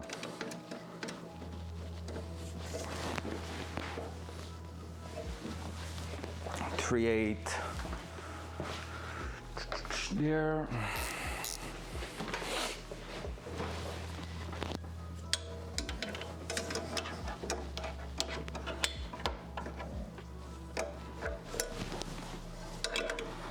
I have to go from underneath because it is hard to get access to anything here.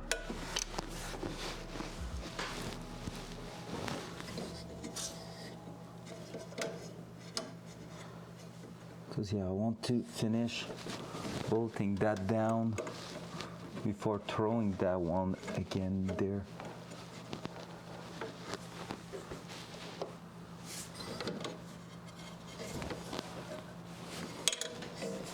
All right.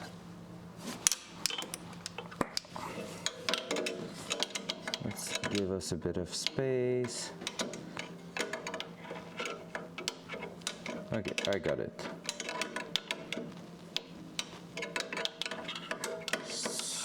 So, such a small spot to thread it in place. But at least I can feel that it's going without adding too much pressure to it.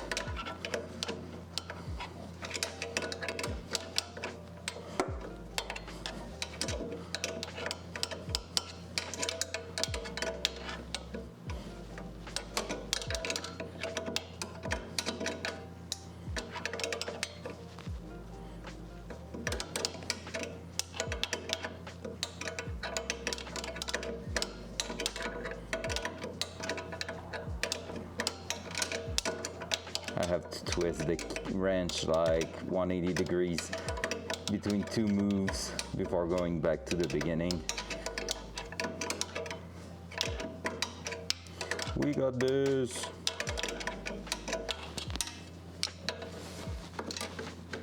Almost no more play in the line. That's good, that's good. That's what we want to see.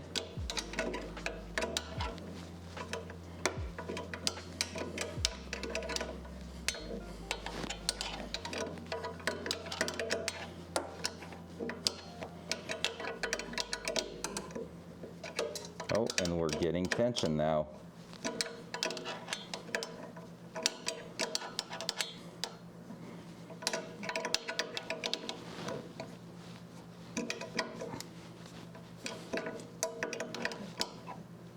There we go. No more play in that line. There we go. And we're gonna try to fit again our thin lens clamp.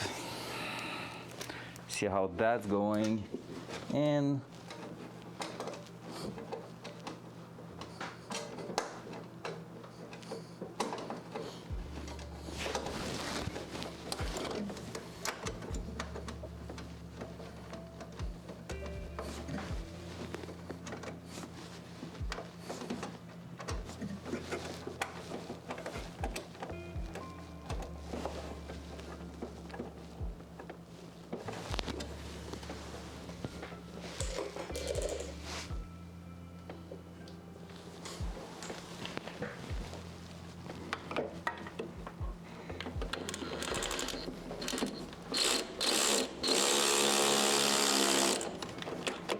there we go.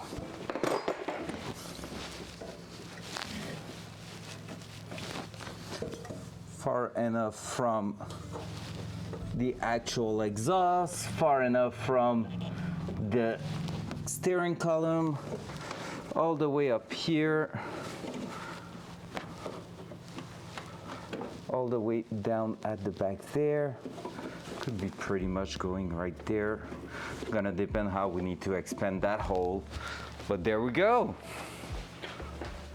All right, so that will be passenger side brake line in place, all the way on the firewall to the back on the other side. Pretty happy, it looks neat.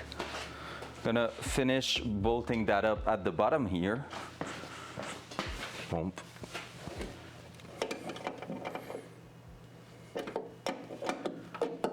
Just to make sure we're really good everywhere. But yeah.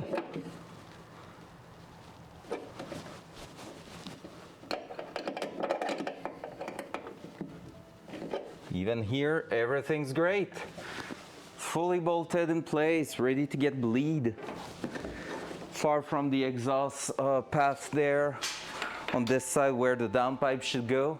So we are up to the last one, which is, well, last one, because basically it's the one going from the front to the rear, but it's gonna split in a T. So that T plug there, we might not have enough line to go to the rear caliper yet, but we are going to be pretty good. Look how clean that's looking. Honestly, like we can barely see it on this side, a little bit at the back there. And if I'm dipping that in a rubber coating to protect it over time, so it do not turn green, because it's some copper nickel, so it has tendency to turn green, we're gonna not even see them. And that's the idea. I don't want a lot of, like I want to keep the engine as clean as possible. I don't want a lot of wires and stuff going around, even though we're about to get crowded in there. All right, let's keep going. So I'm gonna raise the car. I don't think I have anything in the way, no? Cool, because we need to connect the rear side here to one of the front ones. First of all, I'm gonna make sure I still have a fitting left for the rear, because we destroyed two yesterday, so you know, not the greatest. Yes, I still have one, I think.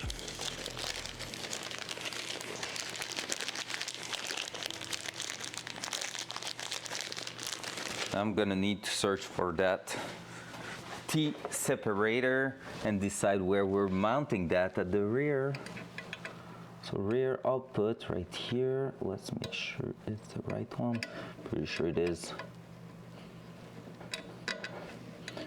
But still, gonna make sure, just so you know, you don't have to worry about that.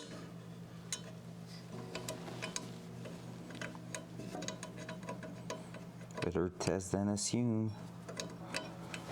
Oh, there you go. Yep, it's a 382. Perfect. So from here, it's gonna go right at the back.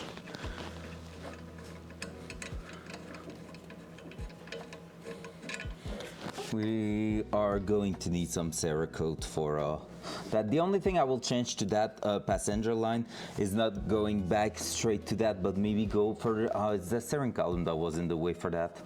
Yeah, no. Alright, let's make sure if I'm turning the steering column, I'm pretty sure it clears, but like...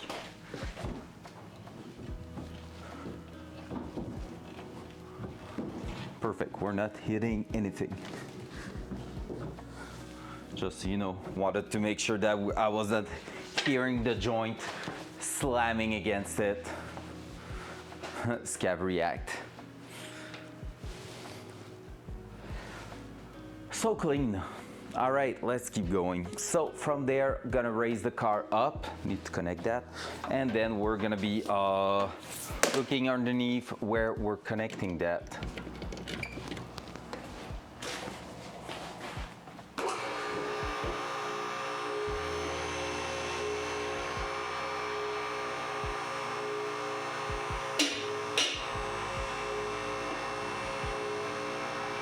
Oh my God, I can't wait to see if the wheels are going to be ready for tonight.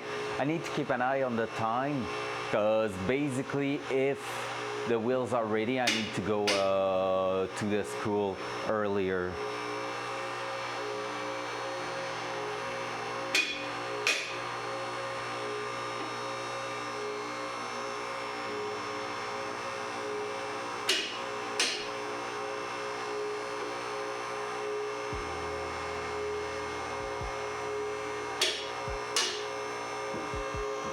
We're gonna leave it at his highest point just cause it's gonna make everything easier.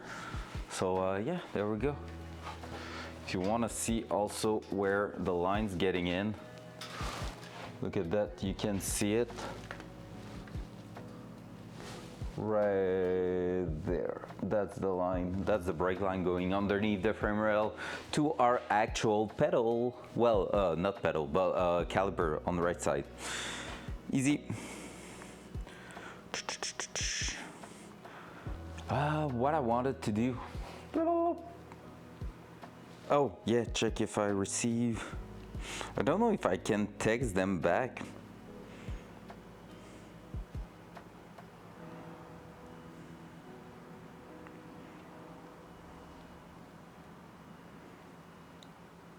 No, it's not the same number.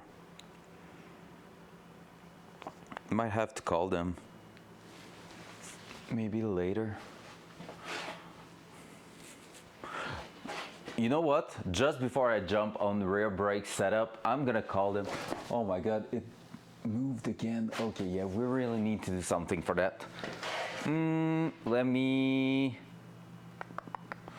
I need to put two jack stands at the front and lift the front a little bit because the other day it slipped a little bit to the side on the hoist.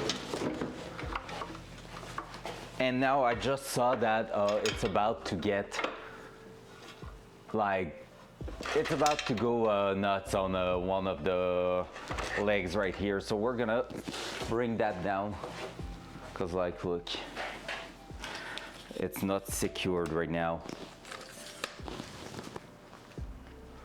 Look at this. Can you see a little problem there? It's holding on about an inch. It's not on a flat surface anymore. So we're just gonna put two jack stands to lift the front. And it's gonna allow us to, you know, put it back to its place. Just don't want to scratch anything, but hey, should be good. Technically, this is a point to get the car lifted.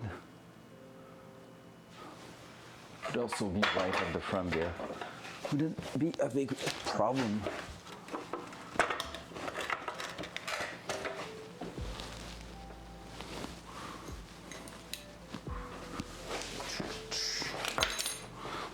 So we're gonna bring it down in the end just to make sure we are securizing that leg, because the leg's supposed to lock itself in place, but it didn't. So it just swing to the side a little bit. I think now it's locked.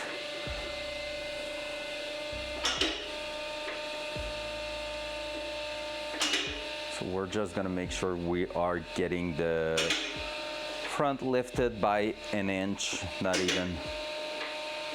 And put that support back.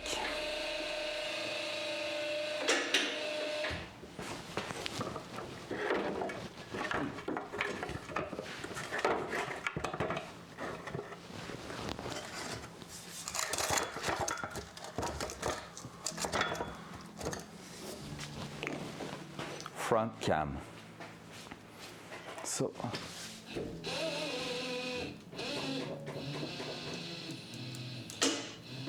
there we go. So just so the front raise a little bit so I can move that and that back to its spot. There we go. Now I can just go ahead and lift it back in the air and we're gonna be good. Secured. Yay! We love to work safe and not getting crushed by our car. Not after all this time and worked.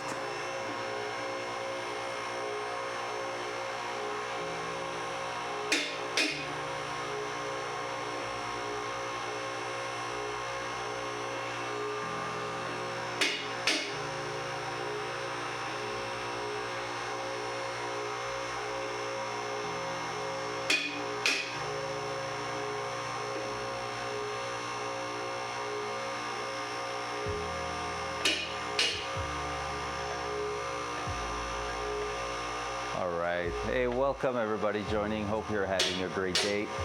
On our side, it's going amazing right now. So welcome, welcome. It's coffee time. So we have that much left to try to bring a line all the way to the back.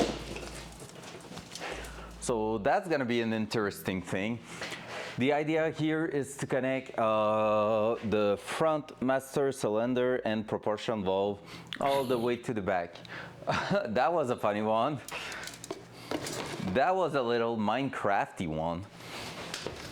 So I can remove that.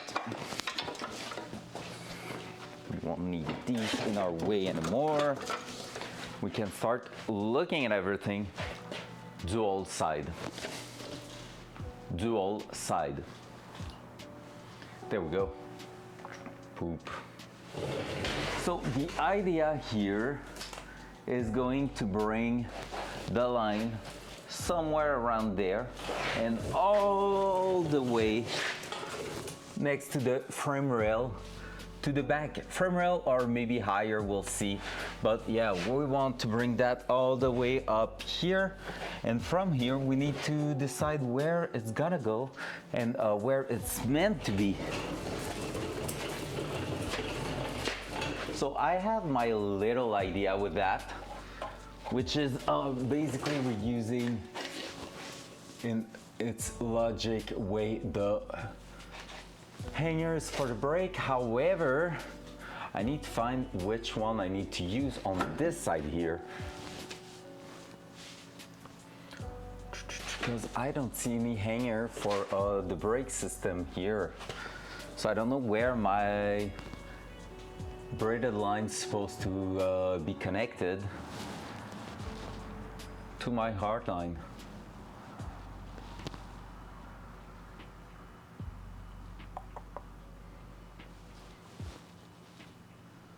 So maybe the T could be plugged on this. That wouldn't be the greatest thing. Because my idea is to basically, let me bring you with me. Wow. Basically the idea right here is to bring, like I can remove that for now. Let's do this. Let's do that. Point. Because we don't need that. So basically the idea is to bring somewhere here my T for my T divider for the brake lines. Maybe even bolt it with the bolt on top here, I don't know exactly. And then connect a hard line to here and a hard line to the other side. That's as easy as that. However, I don't have a hard line on the other side, like a fitting like I have here on the other side, which is a bit of a bollocks if you ask me, because we need that. I can probably buy one, but it was not planned. So let's see, we're gonna start by doing braided lines on this side here. So if I'm bringing you a little bit higher, if the cable was not all twisted in the cam, that will help. Hey, that's a sick point of view. So basically we need to go from here at the back to here. So we're gonna start with that. Let me grab what's left, if I can find the box. Oh, it's you here.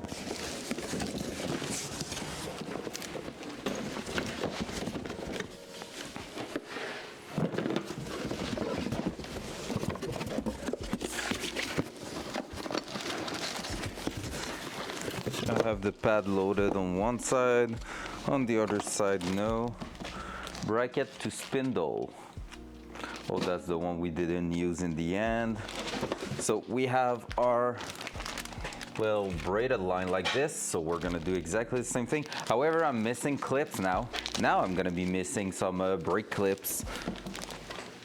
So I don't know up to where we're gonna be able to go today on that brake line. Might have to go to the hardware shop tonight.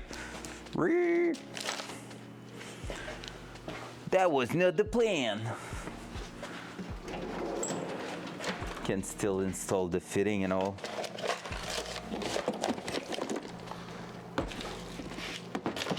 Because we used some Camaro one yesterday, so just to give you an idea, there's a few little fittings missing. Do I have other things in here? No, I do not. Well, yes, but not the thing I need.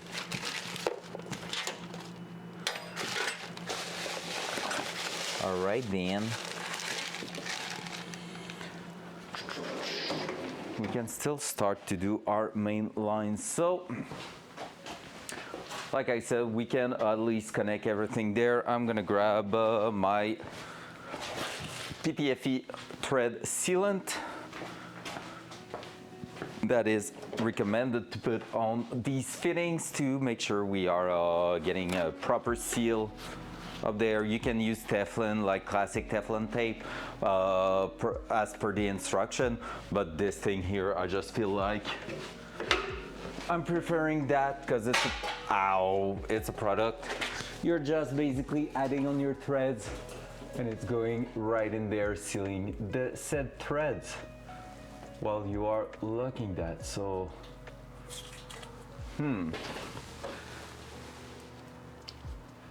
that didn't do what I was hoping for it to do.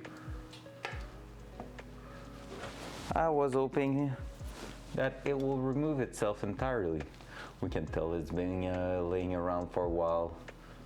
As long as the side here is clean, doesn't really matter if there's some left. There's some also at the front. I think in the rain it's gonna destroy itself no matter what, so you know. There you go. That's pretty good. Ow! I'm hitting myself everywhere today. And I left the braided line at the front. We need an 11mm wrench with them. At the front, we had to basically fix a clearance issue with the caliper when the pads were installed. Now everything's working great there, so it's no big deal. And at the rear, that side we are working on, I think it's that one, has already the hardware. Yep, that one already has its hardware in place. So we have play in both brake pads, so it's all good. Now we just need to install that. So this here is a 90 degrees fitting that we need to put there. Don't know why I'm sitting, because it's not a job I'm gonna have to be sit down there. It's gonna be a job I'm gonna have to stand. So what I'm gonna do now is apply thread sealant on that side here. So let's do that.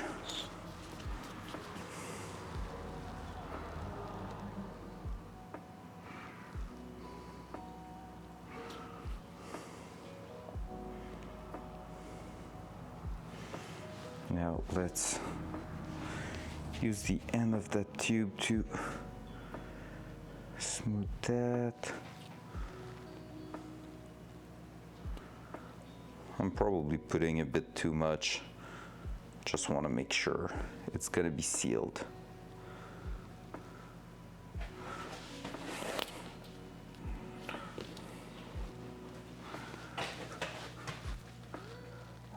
So we're gonna start.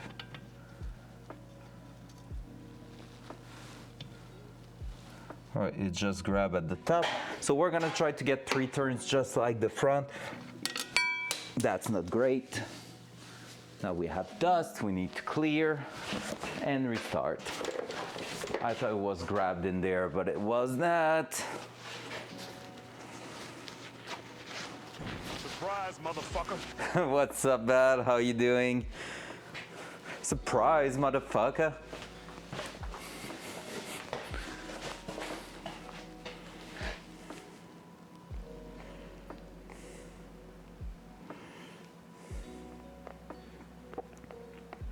That was pretty much what it just did to me there.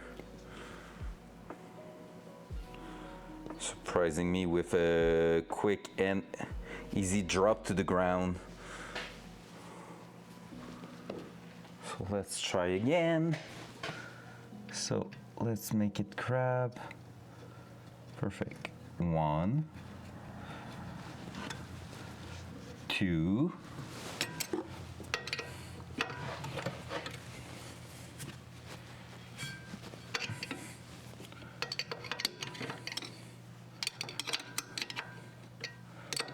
Awkward position there. Technically, that's pretty much 3. Are we trying for more? That will be insane to get 1 more. That thing smells so bad.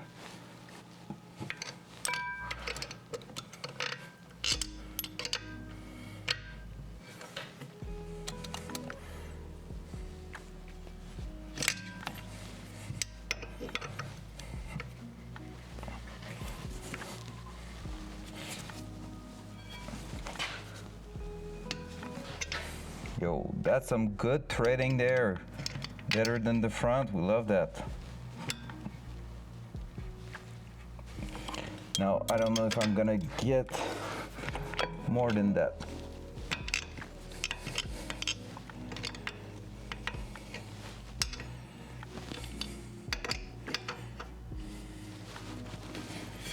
A little bit here. I will be okay if it was pointing up.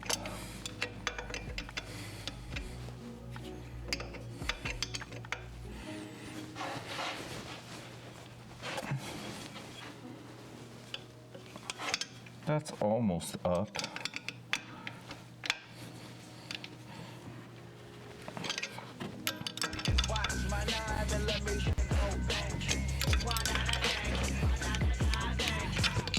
Watch my 9mm go bang. Wa-na-na-na bang. Hell yeah, we love that.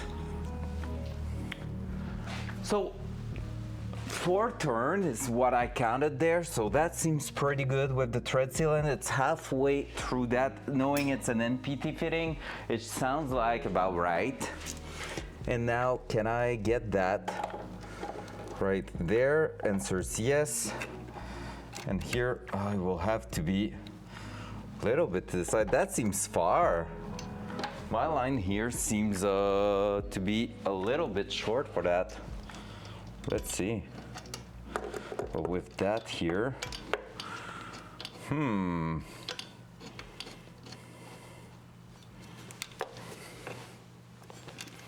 that seems a bit far.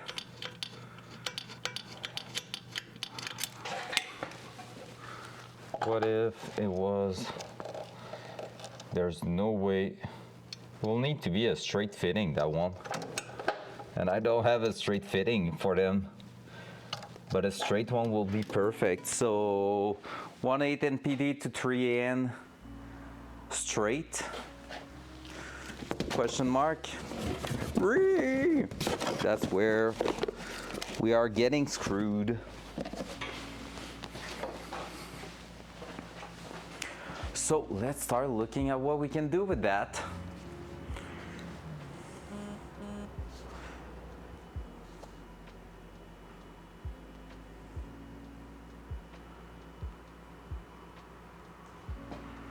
Okay, up.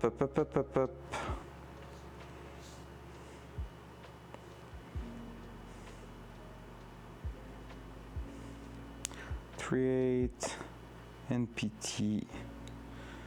No, that's, I need to read on the sticker because I think it's 1/8 NPT. 1/8 27 NPT. 1/8 27 NPT to 3N.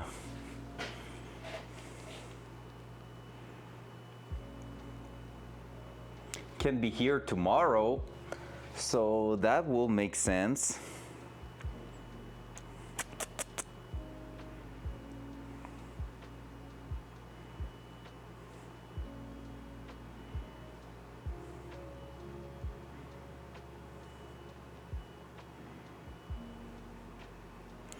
That would definitely make sense. And so, and it's $17 tomorrow for 2. Buy now, because it has to be straight. It cannot be 90 degrees for that one. Not with the kit and everything we are running right now.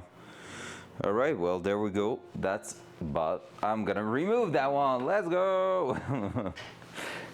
Classic progression going into non-progression. Heck yeah.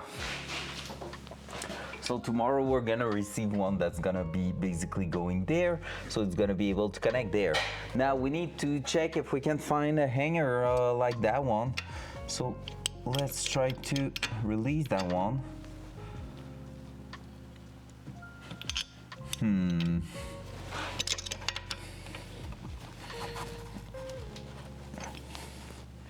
Seems like we won't be able to, or maybe like that.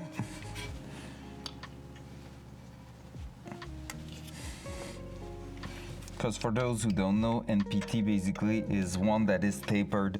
So the more you're threading, the harder it gets. Because it has like a conic shape. Whoops, wrong orientation there.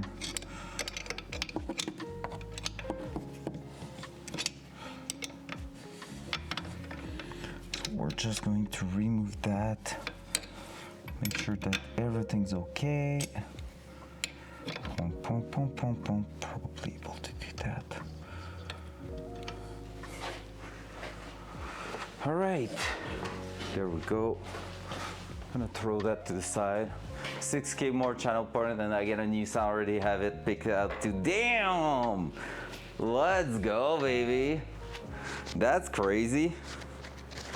That's freaking insane, actually. Holy shit, let's go. We loved it. Up, up. Boom, boom, boom, boom, boom. Let's just do that for now.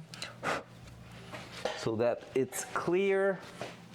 That cap won't fit there, right? No, it's sure not. Because otherwise, yep. All right, we're gonna put a little tape on top to make sure we don't have dirt getting in our brake system. That's what we love to do, putting some little cheeky masking tape. So yeah, the idea there, I just ordered for tomorrow 2 fittings that's gonna go on top and point straight, so both sides should be okay. Now it's the, like I said, is that hanger here. I need to find something similar, I guess. So let me search the Amazon. Oh, yes, I'm hyped, but I have a shit ton of stuff to do on the car, so I'm like, ah! Front cam. And not gonna lie, I'm gonna be happy to be back in the cinema industry, but at the same time, lately the stream has been so good that I'm gonna be sad. Honestly, it's gonna be like something hard for the first week or two for sure, because right now I have like a good rhythm where I'm just waking up, taking a 30-45 minutes to relax, chill, take a morning coffee, then I'm going in the garage and I'm just sending it on the car and everything, and like it feels great. Honestly, I'm really on a good vibe right now, so I know I'm gonna love my job, but there's something I'm losing in that, and it hurts a little bit, not gonna lie. Like it has something there that I'm like, oof. Like people in here, the chat, everything, fully in English, going from basically lately. Are you gonna keep your Friday Tarkov stream? That's for sure, and I'm planning on streaming maybe, like my class is going to be done, like I won't be teaching anymore for the summer, so I'm planning on maybe Monday and Wednesday night to keep going on car stuff in the garage, and let's be honest, the Datsun won't be finished. If we're lucky, we're gonna turn the key for that specific day. So yeah, thank you, Matt. But yeah, so basically we're gonna be like maybe turning the key for the first time, but there's plenty to do, so I'm gonna try to push myself streaming at night on the car. Like Tarkov, the wipe is pretty much done for me. I got Kappa and everything, so I prefer to lose a bit of free time playing video games and working on the car because I want to get that done. So we're gonna try to complete that in June, like all the little, I have a big list of small things I want to tweak in there, so we're gonna try to go all around that and get the car tuned in June, like by the end of June, early July, so that we can enjoy it for part of the summer. And yeah, so I'm gonna lose that part there, but I'm gonna keep the stream. The stream's gonna stay alive, like be sure of that. It's just, it won't be some 7-8 hours like I have right now in the day. Like it's gonna be more nighttime and stuff like that. And I hit my Tarky goal, got 38 thanks to y'all last night. Let's go! You got this, boo. You got this. There's still a solid month or two in the wipe, so. Oh, the what's up there? I don't care with that. I wanted to check, yes, stuff. So yeah, so you know, like I'm not planning to go from a everyday stream to nothing. What I'm planning is few nights a week in the garage if I have the energy for that, and I should have, because I'm gonna go from more physical work to basically staying in front of my computer all day long. So except if it's really like mentally exhausting and like I'm really off at night, well, normally I should be streaming a few nights a week, and I want to try to maybe do a Saturday here and there, like maybe every 2 weeks or something like that, no matter what's the project in here. Break. How is it called? Only Cow. Do you have an idea of the name of that thing? Wait. Dual side. That hanger on the top right corner of the screen. Do you have any ideas of the name of that clamp? I have the clamp itself that goes in there to slide in there. The U-clip. Brake line, U-clip. Can I find a full assembly? Oh shit, let's go. If it's quick, if it's not quick, don't bother with that. I'm gonna try to find it on my side. Don't want you to get some trouble at work.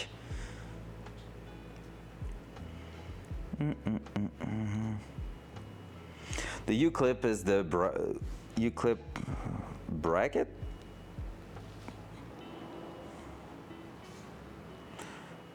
Brake line bracket. I'm trying every single word. Retainer bracket for whatever you're working on. Brake line, retainer. I have the retainer clip. I don't know if bracket's gonna...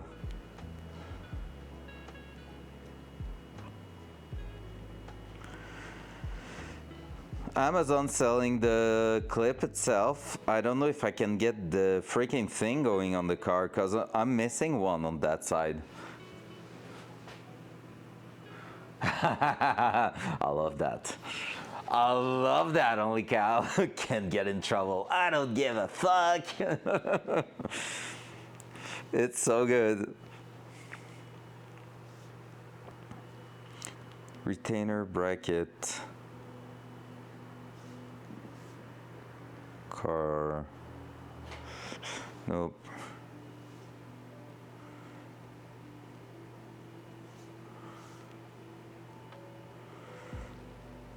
Brake. Retainer.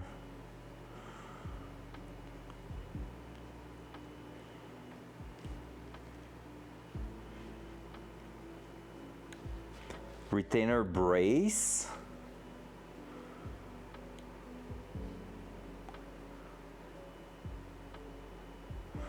I might have it there. Brake line tab. Is it possible? Let's see on my French Amazon if I can get that because I was on .com. How did I say it was called? Brake line tab. Brake line tab. Oh, it will be that. It's not looking the same though. I don't like it that much, but if it's working, I guess. And can I have a kit with also the clamps? I can have 8 of them, but without the clamp. I want a 90 degrees one because there are some you can weld on basically. Or bolt ons, but I will be welding, I guess. Oh, depends.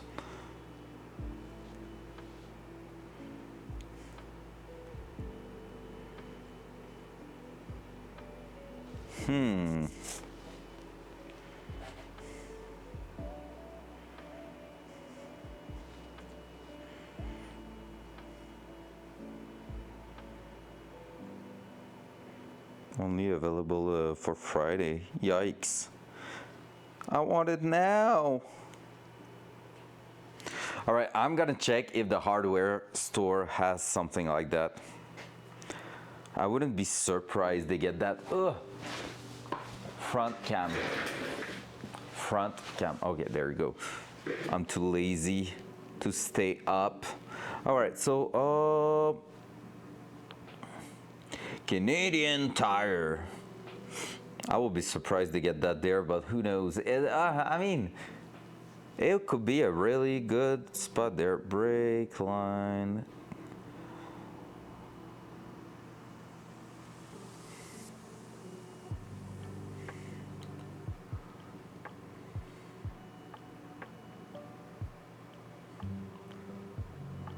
I have all of next week. All of next week off. Damn. That's a GG. Oh my god, I hate those websites when... Okay, no, it's giving me stuff. Wait. Gonna go through, because at first I thought because it was in French, it was not seeing what I was... Like, it was not understanding. There's sometimes French website that you have to put in English if you want to be able to search in English. Now I have the word in English, so I'm like looking for that. Heard? Easy.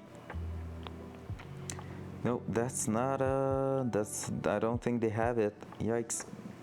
I will need to go on I needed to grab something else. Sorry. Oh, Oh, it was the U-clip I was looking for. Let me check again on this side. I think it's odd, there's nothing. But I see that there was stuff on the frame rail, so I don't know if it's supposed to be that or whatever, but like I have one spot for a brake line and that's it. It should be around there. Yeah, nope, nothing yet. So then we might just go ahead and get something there. Honestly, looking at the plate, it looks like you just need the U-clip, because the plate, like, look at this. I'm gonna be a boomer and show it on the freaking website, but brake line retainer bracket. I'm gonna search the first one. Brake line tab.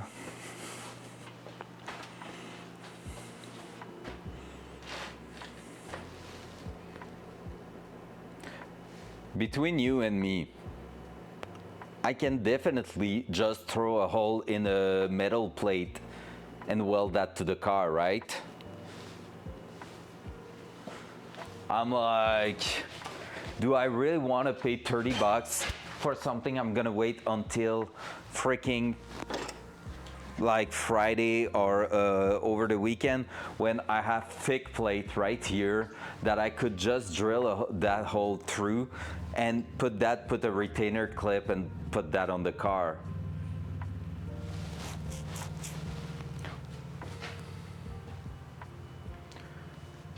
What do you mean not quite the same thing? Because I mean, it will be pretty much the same way. The only thing is the thickness, I think. I need to be careful of the thickness probably, right? Because basically it needs to go a certain amount out so that I can put the retainer clip on the other side.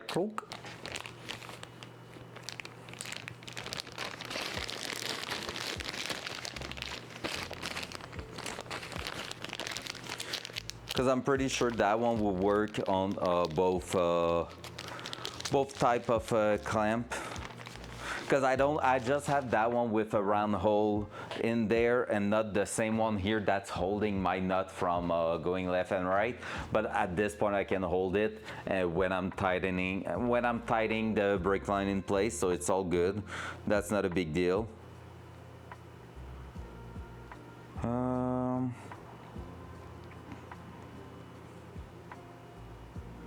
Because that can be here for Saturday. I'm gonna wait until tonight. I think after my class. Oh, do I have time to? Because I'm really wondering if I can make it work. Because that here, that's welded to that. That's welded there too. It's not bolted. So that's why I'm tempted to try to do it myself. I can take the thickness, because it seems like it's the same thing here. I can just take a look at the thickness there and see if I have something of a similar thickness and just go ahead and weld that. YOLO.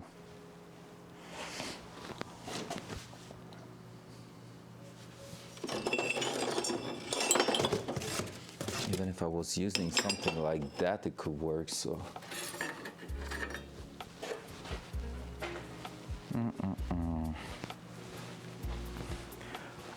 We'll cut one at Kenny Upul. Honestly, we'll do the Kenny Upul is just too far and off, and it's close when I'm gonna be out of class tonight.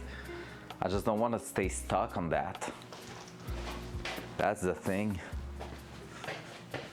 All right, let me check the thickness of that metal plate there. I have the dial caliper right there. Because the one at the front are a perfect fit.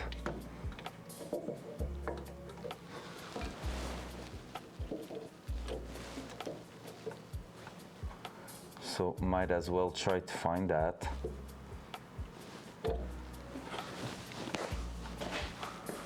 So there we go. We have that thickness, and if that's working, man, it's pretty much, it's almost that. It's pretty much that.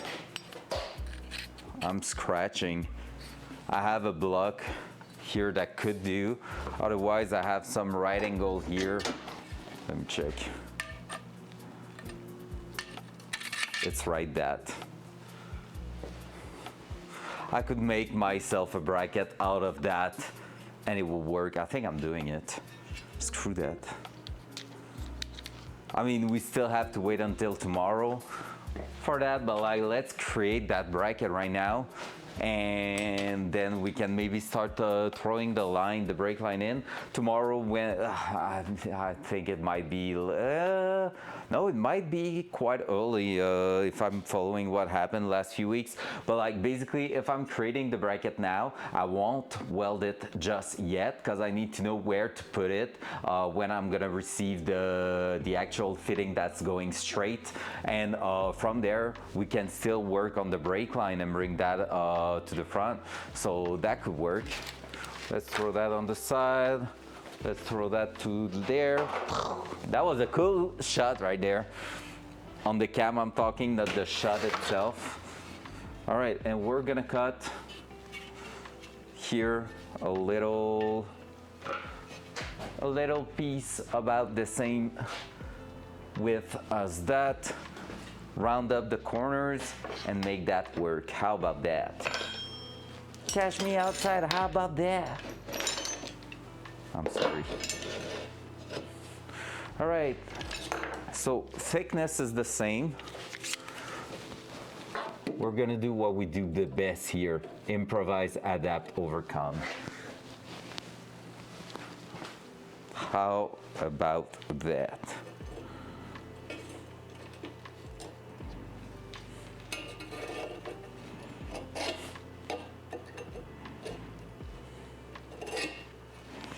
There we go. Gonna clamp that there. Gonna put my coffee away because I don't want to be freaking putting chunk of metal in it. That's not great. That we need a C-clamp. There.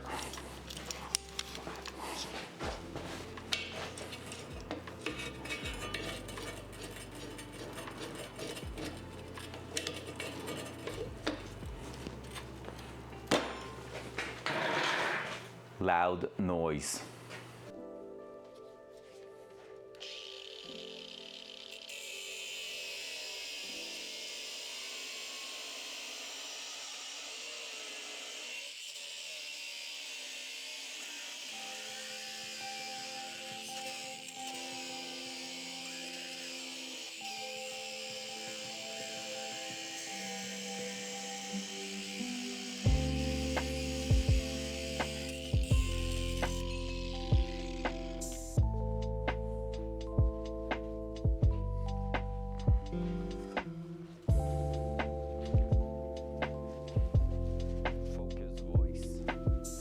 All right, so from there, taking the welding gloves, we're gonna round up two sides in it just to make sure that the one that's not going to get welded is basically going to be like really rounded up so we don't cut ourselves on it, because that will suck.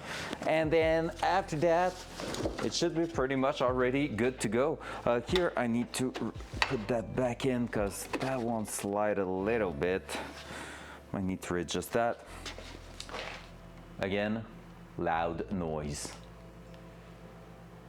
Loud noise.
Look at this, that's cute. That's not a bad one. All rounded up, all clean, it's not symmetric, but we don't really care. So that, if I was to put that there, let me guess.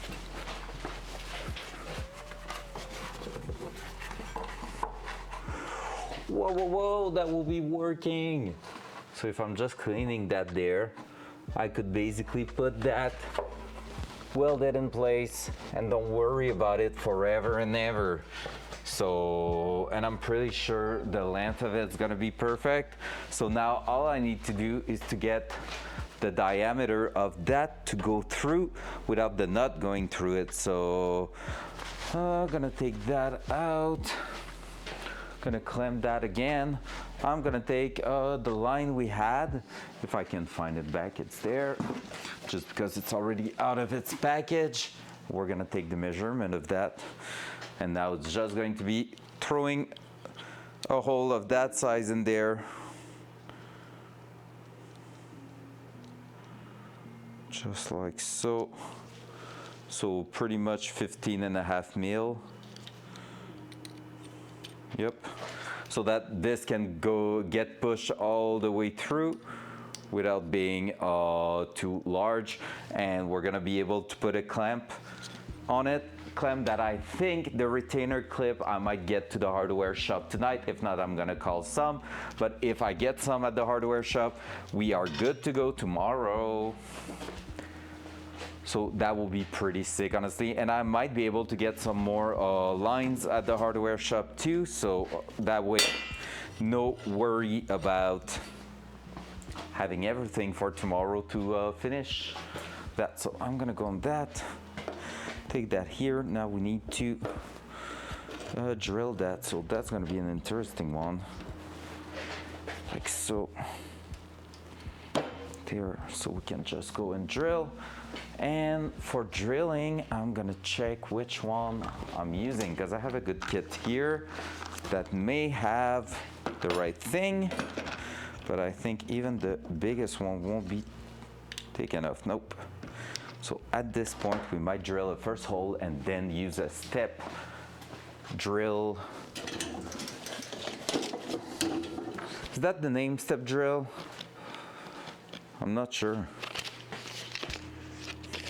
But like this conic drill bit. And that one for sure is going to fit. There. Yep, I have one right there. Almost at the end, but still has enough. And yeah, I won't have the choice but to use that one because I think the other ones are too thin. Let's take a look just to make sure, because if we have one, imagine if we have one that's perfectly sized for that. But no, definitely not. All right, so we have one, but we need to stop before the end. No big deal. We need to leave like 2 visible spots pretty much, yep. And that will do. All right, so we're gonna start with a small hole that's gonna be used as a pilot hole. And then after that, we're ready to throw that in.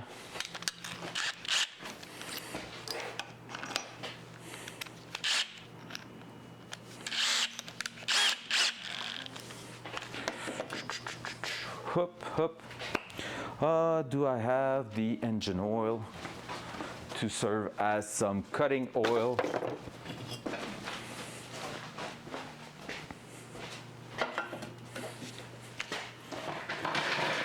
I'm so lazy, hey hey.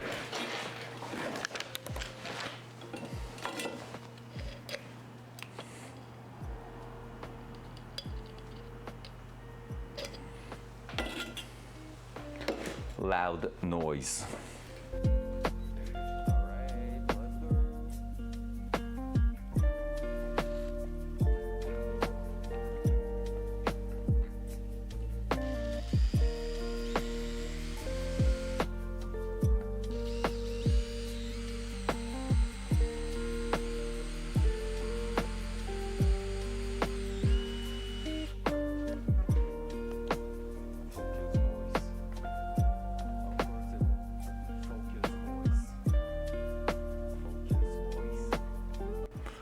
Obviously, it won't work well if the table's moving.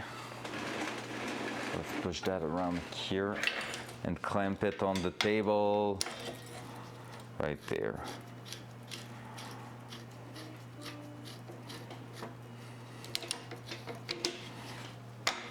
All right.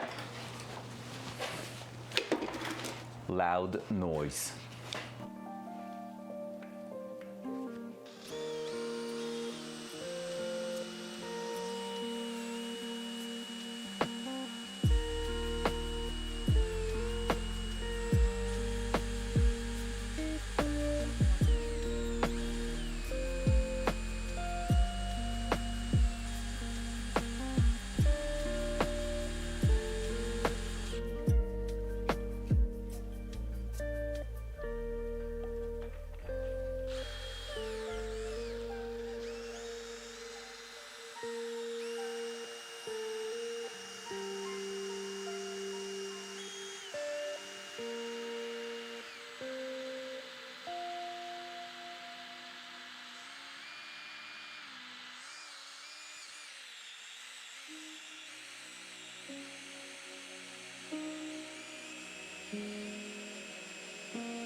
All right, I'm not gonna lie.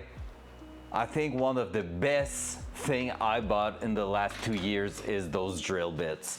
I went nuts being tired. Like the project that decided me to buy some proper drill bits was when I modified my sim rig after changing my wheelbase and all. And basically, like it took me forever to drill like 3 holes in there, like 3-4 holes and stuff like that, because I had bad drill bit. Now that I'm using, and thanks to Wiz and I don't remember who told me to use engine oil instead of WD-40 as cutting oil, and it works really great so far, and like it works way better. But those drill bit, it was $200, but damn, they are working well, and they keep working well. They do not get like tired at all. It's just going and going and going. So, man, I wouldn't use anything else now. But there we go. Technically, this will be a brake bracket that will do the job once welded. Let's see if it's fitting.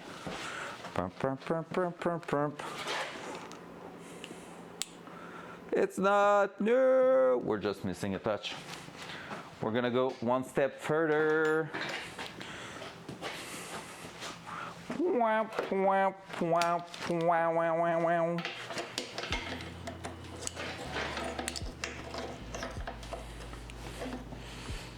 That's where we need Micah with a daddy chill.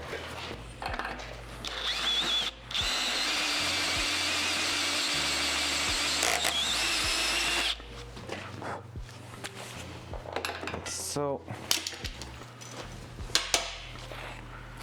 let's just. What's up, Lumpy? How you doing, sir? We are doing some redneck shit today, just telling you right away.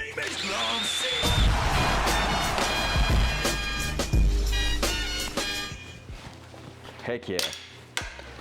By redneck, I'm just creating Yep, I'm just creating a brake bracket for my brake lines because we're missing one somehow on the car. There we go. Like daddy and mommy. Boop.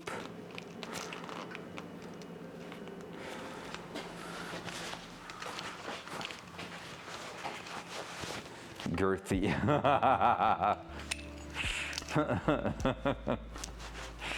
Oof. So, Only Cow, if you're still there,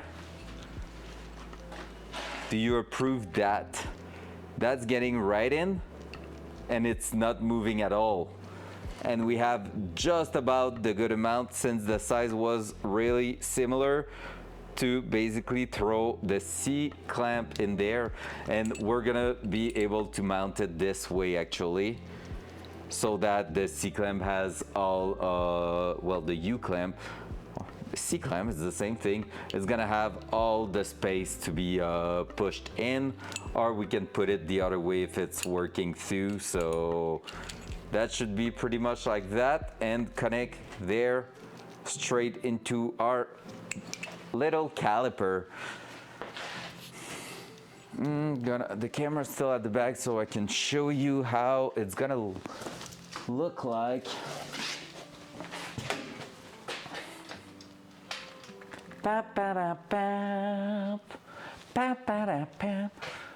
Dual side. Dual side. Thank you. So basically we need that to connect right here at the back here. That one could use the 90 degrees actually. We could do that one right now. But we don't have the C-clamp, so we don't know on which side we want to mount it. But the idea is gonna be to have that and then that plug there. We might use the straightforward one still. But yeah, we're gonna see where we're mounting that then, because we have plenty of space to mount it. That is too far. That is quite great. That's interesting.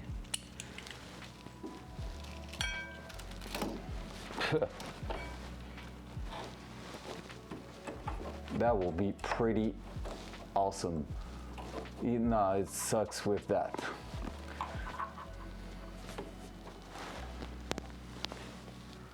That, and it needs to be able to follow.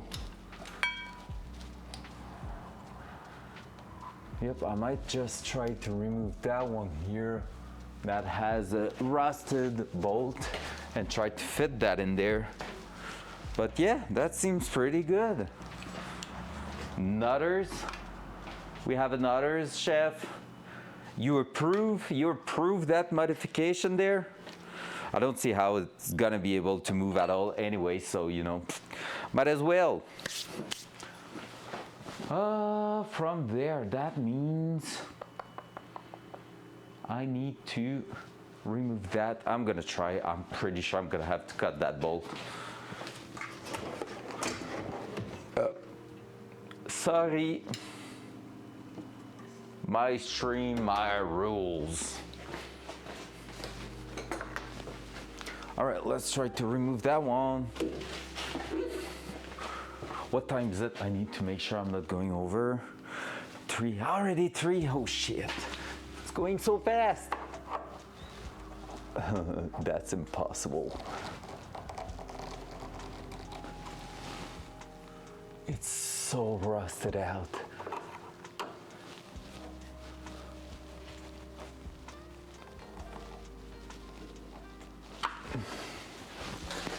No way it's getting out. I'm gonna try a bigger screwdriver before stripping the thing.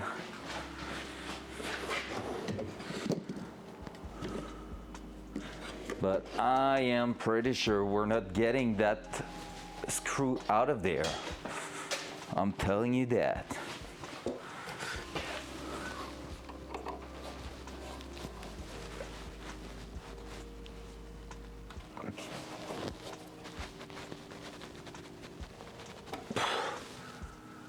Nope. I can just cut it there. Then cut it somewhere else, I guess.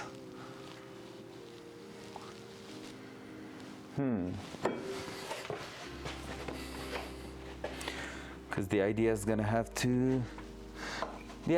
be to put the brake line somewhere there. Let me try something else.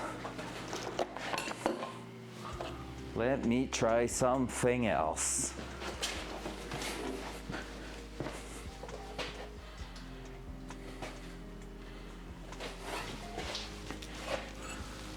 If it was about there, Would it be too far? no, it's even too close.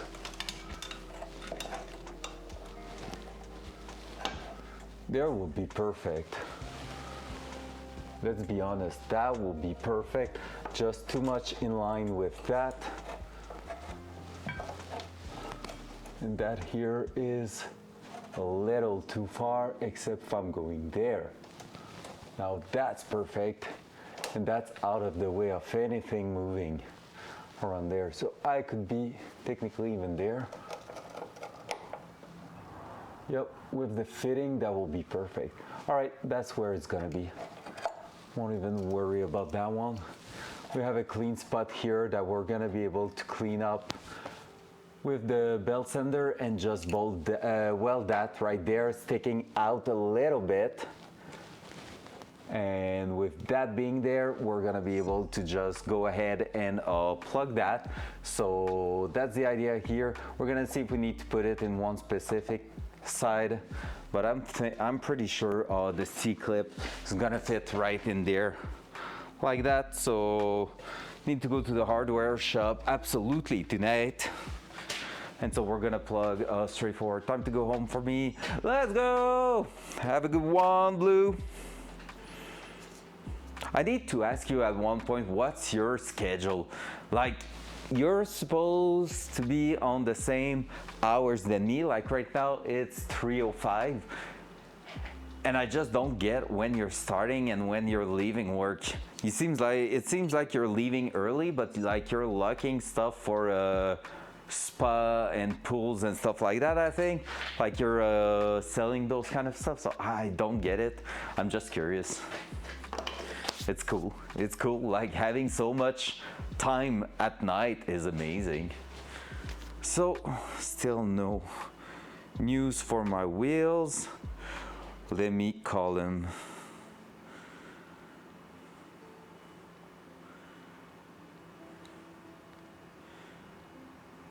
Okay.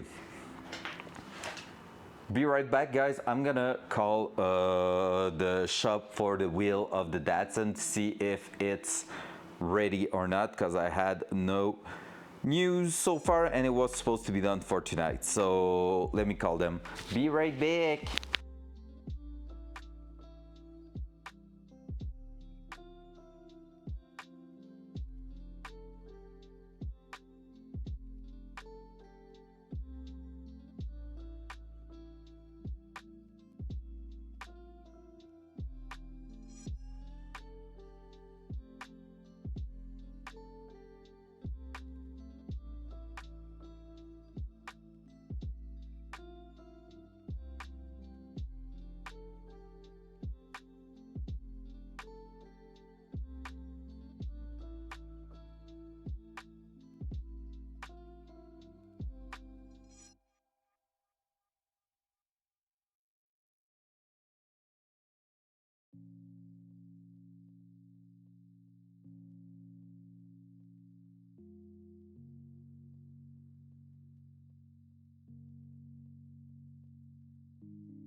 We're gonna get some wheels. I think they're ready since last week. He forgot to text me. Lol. He just forgot to text me. So we're gonna get some Datsun wheels, let's go. So maybe this week it's gonna be back on its wheel and that will be fantastic. It's gonna be wide, I'm telling you, just to prepare you mentally, guys. Pretty sure when we're gonna get them, it won't fit with the fenders and all, okay? But it's okay, we're gonna manage that later on. As long as it is fitting a minimum, so I'm able to push it in and out, I'm okay with that. We're gonna fix the alignment and stuff later on because it's gonna be aggressive. It's gonna be crazy. All right, let's keep going on that. That's so cool, I can't wait. It's gonna be so good. So brackets done. I'm gonna put all that together in that thing here in that bag so we won't lose stuff because it's starting to get a mesh again. What's up, Siphon? Fuck. How you doing, sir? Can't freaking wait. It's gonna be so nice. That, oh, and I'm gonna bring the bracket with it and put it in the box there. So if there is some C-clamp at the hardware shop tonight, we're good and ready to throw that in. We could do handbrake too, and if we have all that done and put the CV axle, the rear will be officially done, guys, except like the fuel line, I guess. But that will be pretty much it. All right, now I have a big problem. I need to find one small parts in all that mess here. Is it time for a little bit of cleanup at the back? It feels like it.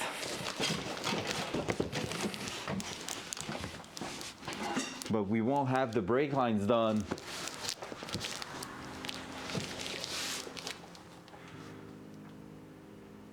Oh, wow. Hulk, we have to talk. You don't have to say everything I'm saying in here to Siphon, you know? It's not because I hit myself in the face with a freaking chair that he needs to know. Wow. I'm just hoping I won't have a black eye from that. That will be such an idiot way to have that. Imagine me in front of the new guys at the racing track this weekend. That will suck. Yes, I just hit myself in the face this morning like a noob. Like right there, you know, I showed the wrong side, though. Right there. It's not too bad. It was just bleeding quite a lot on the spot because basically it's a metal plate that I received right there this morning. So yeah. Defending my car. Badass. Dual side. All right. There's the mess, and I have one small part to find in there. So let's try to maybe get some organization in there. And I have a lot of parts I don't need on the ground. So what's that? What is that on that part that is not even unboxed? No clue. Oh, I think that's not for me. Maybe, I don't know. I think it's maybe for another job. I'm gonna bring a knife, I guess. Stay there. That's such a mess. It's horrible. I think it's even worse on stream. Holy shit. It's probably not worse. It's just I'm ignoring that since a long time now.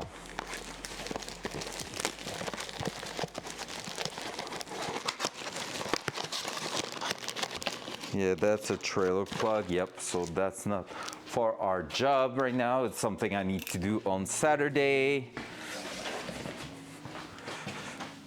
It's for someone's trailer that's here, a horsey trailer. That can go on the ground. Papers for the clutch system. Oh, I think I see it. We found the parts. Is that where I'm saying, hey, we have finished doing cleanup in here? That will be bad, but I'm tempted to say that. Whoa.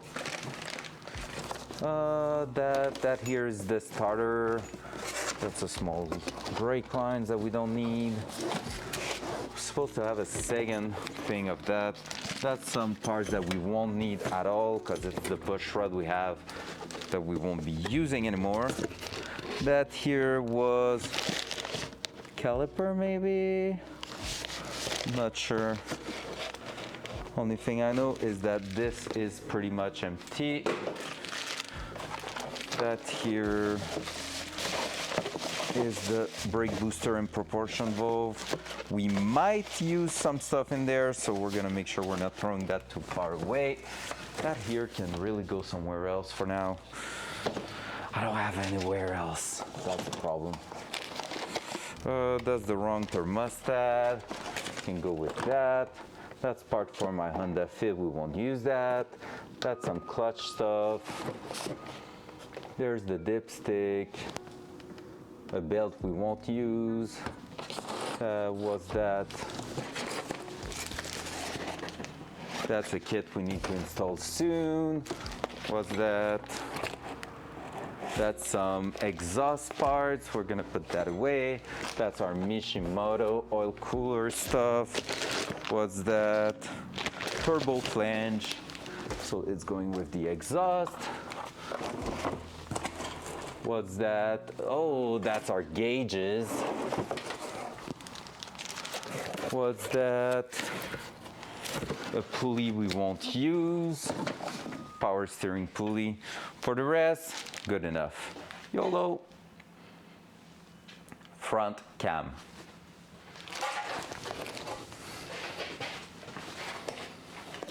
Gonna put that with the exhaust parts because that's gonna be for later. And this is parts he needs for the job in a pile of mess, and he puts back into the mess. Hell yeah. An eye patch and match the car. Oh my God, shut up. That's excellent. So there we go, that's the only little part I was looking for. So this here is going to go to the back of the car, and we need to connect that to the front, and it's gonna split right and left for the rear brakes. So that's how brakes are done in a car usually, and that's exactly how we're gonna do them here. It was already that too in the first place. Some rare cars have two brake lines going to the back. Speaking of pulley, I got a, what's that? I got a fluid damper pulley today, fluid balance spring pulley. What? I've never heard of them. Why is it worth getting those? I'm curious. Because mine is like a classic rubber pulley, so it's like no big deal there. It's classic stuff, but I'm really curious.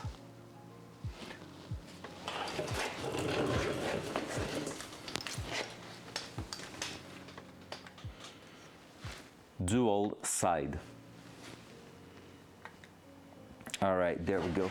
So basically that part here, ideally, we're gonna mount that somewhere around here, but that is too close to that, so we need to find a little place for it that's gonna be basically bringing our line in a good spot for mounting that like that. No, that's spinning, lol. But basically, yeah, we can try to find a spot, like if there was a bolt that could get bolted there, I will put it straight on the differential, I wouldn't mind. But yeah, so right now we just need to find a good place. Here, for example, if I'm putting that there, I'm gonna have just a loop doing that. Need to make sure we're clearing the brackets here. So that's gonna be a big thing. Oh yeah, that's why it's not spinning. And we're gonna like basically, oh, that one here actually is not really working. We could go right there,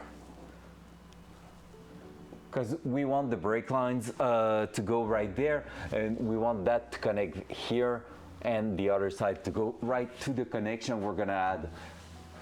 If I was to put like our things we are using lately, it will work. I just don't know where that's going into the car. Because we need to think here we're gonna have the exhaust going through that, so we need to take care of that.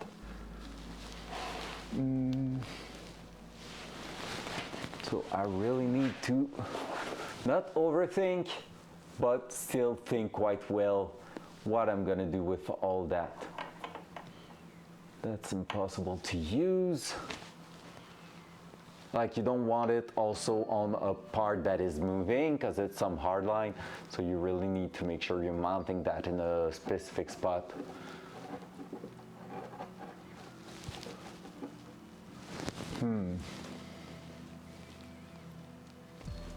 That's an interesting one. That one's gonna be welded there. Like, I thought about maybe using a bolt at the back here. Not ideal, so with the cover. Could go on top here technically and connect to that. Then go to where it needs to go. That could work. I could go all the way in front there. Will be quite straightforward. That one's gonna go reset right there. It will push a little bit too much line, but that could work right here. Technically I have a bit too much line, but after that it's just a S here and one going to the other side on top of the differential, so being protected. That could work. Let's try to find a bolt for that. They are big for Subarus because they are a rough-ish running engine being horizontally opposed. Yeah, fair. Okay, so... But like, why the fluid damper is better than rubber damper? Is it because like the fluid is not compressible, so it helps? Why not run the lines to the back and then figure out how they fit best? Because basically that's the thing. I need to bring my line to the back and connect to that to split it. So I need to think, okay, my line's gonna come from the front to there. I know what you mean, like I could just bring the line already at the back and then figure out, but like I just want to make sure I have a big idea of where that's gonna go, because if I decide that it goes to the right side instead, it's gonna change how I'm running that. Yeah. Yes and no, because basically I prefer to think my stuff right away. So right now what I'm doing basically is like in my head, and I know it's not like everyone thinking the same way, but like in my head I'm really drawing lines pretty much. So right now let me show you. I'm basically drawing lines knowing where my stuff is going to go. So I'm gonna try to make you see what I'm looking at. So here I'm looking at that hole and I can figure out that my lines on that bracket and the one we're gonna add are going to arrive this way. So I know I can draw a line like this really easily with 90 degrees that is going to be up here, so out of the way of that CV axle there. Just the same as the other way, I can push the line on top of the differential and run straight to where I want it to be. So if I was to do that, plug that here, I also have quite a good idea of where my line's gonna arrive here, and I can push it in that hole there to do a little bend and start moving to the back there, which means it's gonna clear any exhaust part arriving from here because it's gonna be along that edge there. So that's why like I'm overthinking it now so that it's gonna be like just easier for me to not think too much while doing it. But a lot of people will do exactly what you said, like just go ahead and start the job and move forward until they are like, yeah, that's where it's gonna stay. And I do get that. I'm just not really working this way usually. We're gonna need a few washers to space it out.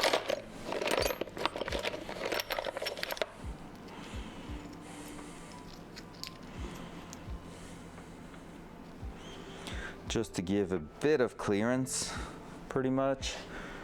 And then, don't know what kind of bolt we should use for that, but I feel like that one could do. Like a self-drilling bolt on that, because the hole is not that big. So that with maybe a lock washer. Maybe I'm doing a bit overkill there. Is there such thing as overkill?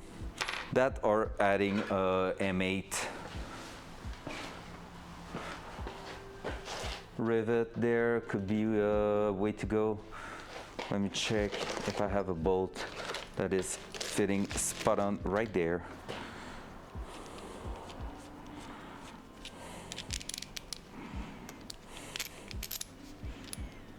Could be even bigger than that, right? But that will be working pretty well. So might be that one. Let's see if this is an M8 or not. If so, we can just tap. Mess me up. I'm gonna mess you up. It's all good. Wow, you're watching another streamer? Wow. Front cam. I just realized there was no front cam there. Wow. I feel the betrayal there. How dare you? Oh no, am I out of M8 plugs? Don't tell me I am. No. I needed the M8. Shit. Well, that sucks. That's definitely not that.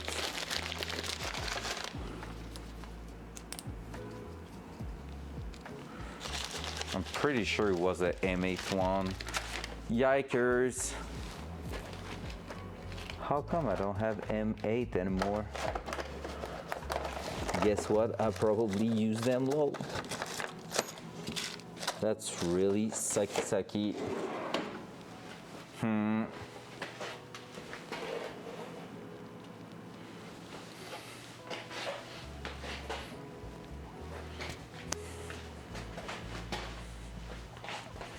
Can still take a look at the hardware shop too if there's some at this point, because now I can start, like you were saying, to do my stuff there, and like I could connect to the proportion valve and start running my line to the back pretty much. Let's do that, and I'm gonna take a look at the hardware shop if there's some threaded rivet. So it's gonna be worth going there after the stream, after the school, after everything.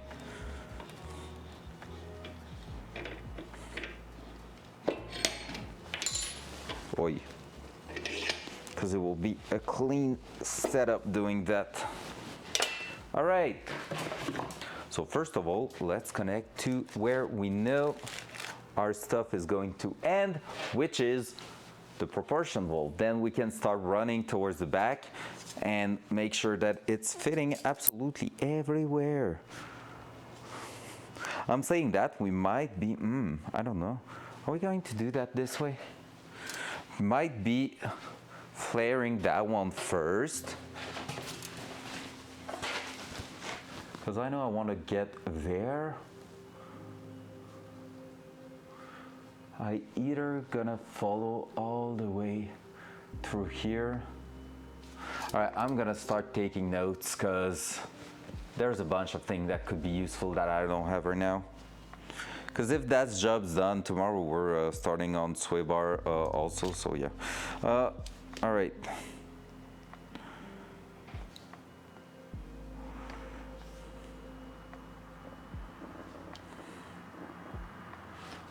So that's done. And what I want is self-tapping screw, self-tapping screw, What else did I say I wanted? Maybe more brake lines, but we're gonna find out in not too long. M8 threaded rivet, brake U-clip. I think it was that for now, right? I think so. So now if I can basically plug right there. Yep, if I can go and plug right there. So I need to make two 90 degrees opposed to each other there after I flare that one, and we will be pretty much ready to throw that in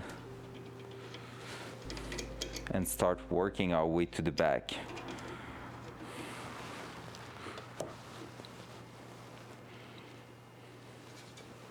But the idea, oh, and I'm about to forget to put the actual fitting, the flare in there. Oop.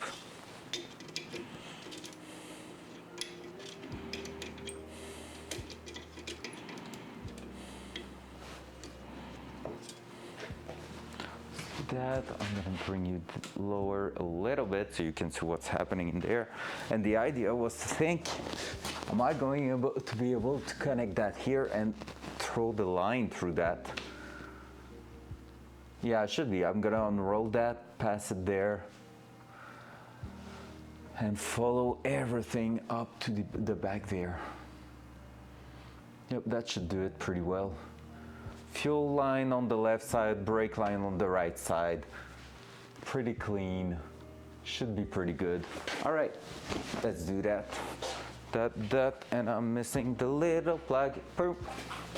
And both French. 14, 13, ready to get in. Up. Oh.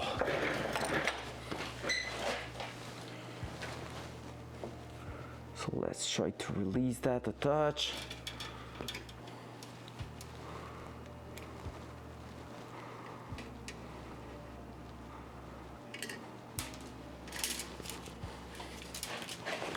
Oi. Where did it go? Where did it go? I lost the end of the tool.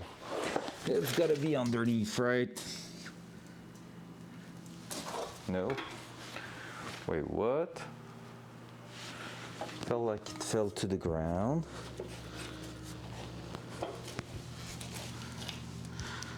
I thought I heard it hit the ground, but I can't figure out where it went. Shit, that's no good.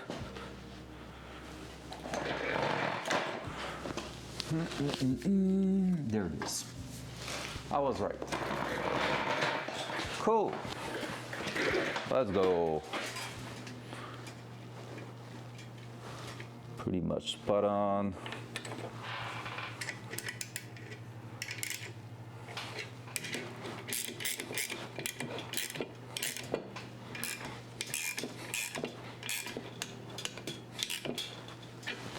There we go. There. And that.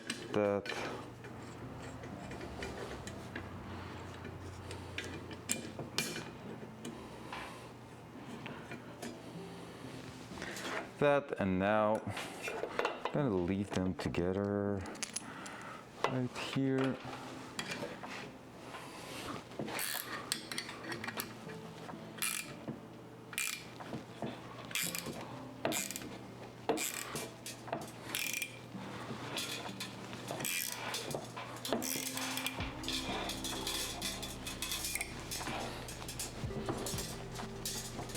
There we go.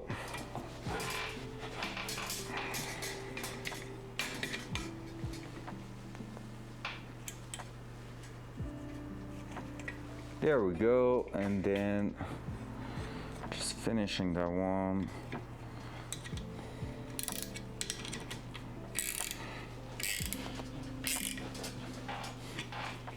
Just like that, without going too crazy on that one. That one special side. We're getting good. We're definitely getting better at this job.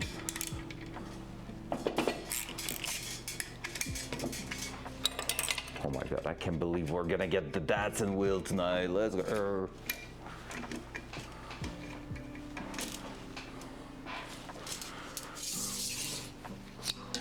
There we go. Now, as I was saying, we're gonna straighten that. We're gonna make two 90 degrees bend.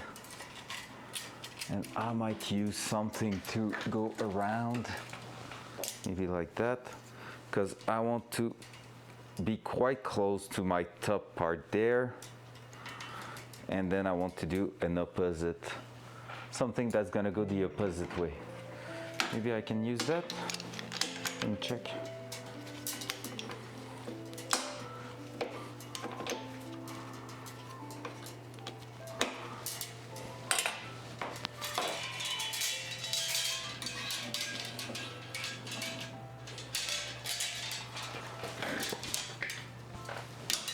I'm doing that.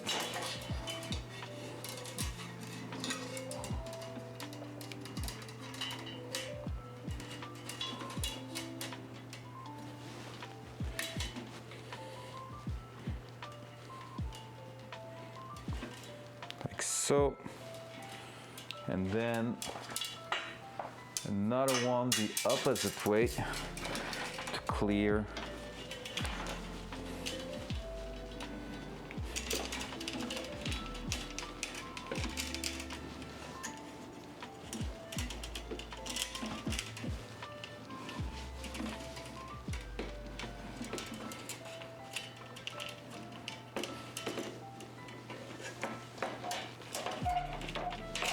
There we go.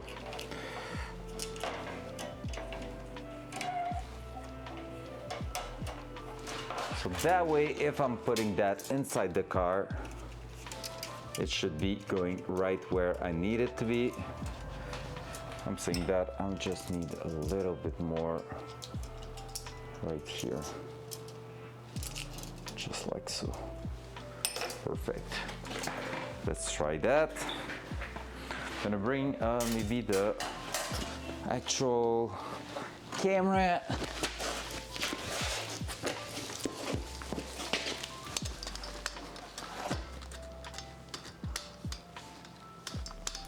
Dual side. All right, so the idea here is to get inside about there and also it through here. So the idea might be to throw that through here first. Yeah, we're gonna have plenty of line. So I'm hitting the cam a bunch of times just for you guys to enjoy.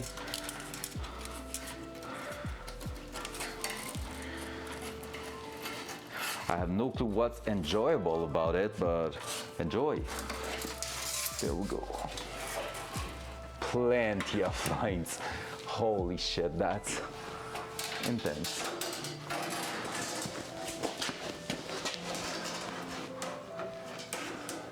From there, we're gonna go through here, right through there. I'm already there pretty much.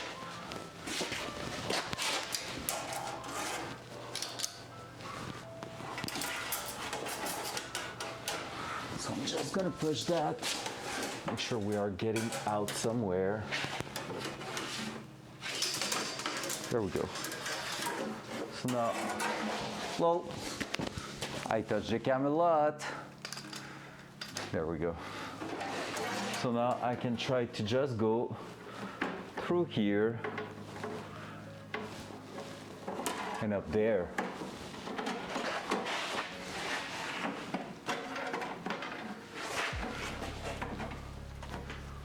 And that one here, I need it to be like so.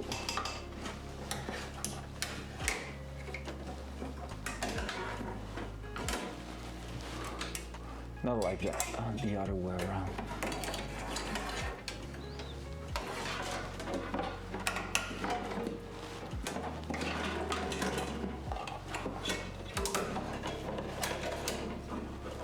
Oh man, I don't know if I'm clearing at all.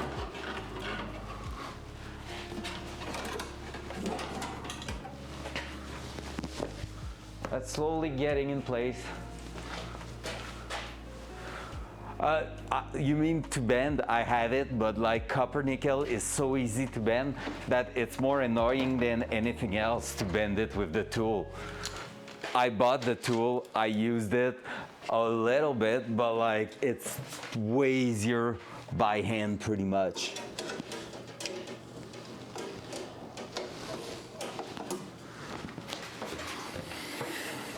Gonna lower the car a little bit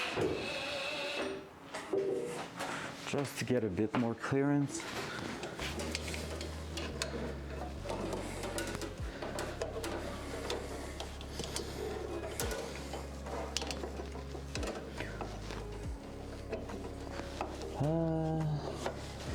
How are we going to get in there? Like so?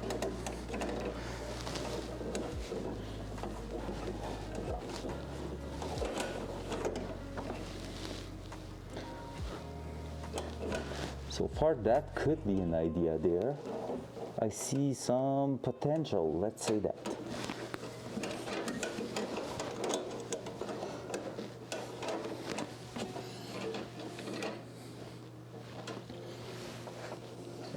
Either that or let's try something else.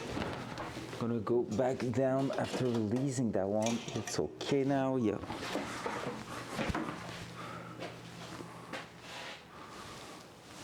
My doctor said that I might die because I accidentally consumed clay. I'm shitting bricks to be homes. Oh my God. Oh my God. I don't know how I feel about that one. I kind of want to say it's good, but at the same time it sounds so bad. Like it's not a great yet not a bad one.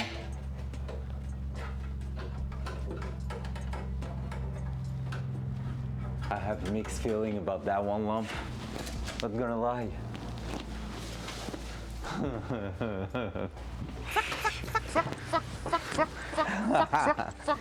Me.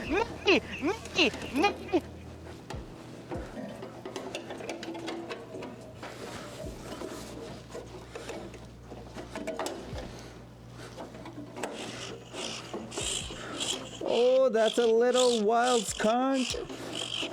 What's up, skunk? What's up, Orange? How you doing, sir? Hope you're doing amazing today.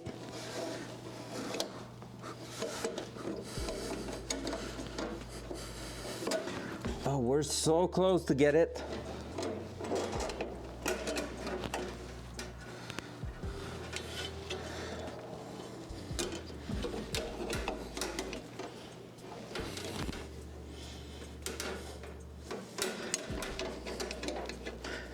We're almost on the spot there, but like I'm fighting the fact that it's hanging, obviously, so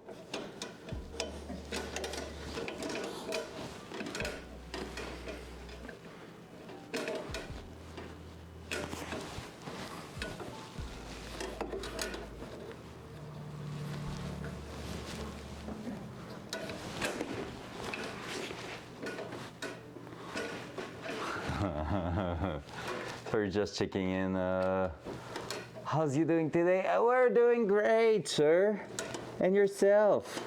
Never be sorry. Stop being sorry. It's all good. The important part is that you're tuning in. You're not like 5 months off and then turning back on. Like you're here really, really, really often, which I appreciate. Worst case, you have the VOD also, you know? Easy. We're doing great. We got a lot done today. Passenger and driver side brake line driver side was done yesterday. Passenger done.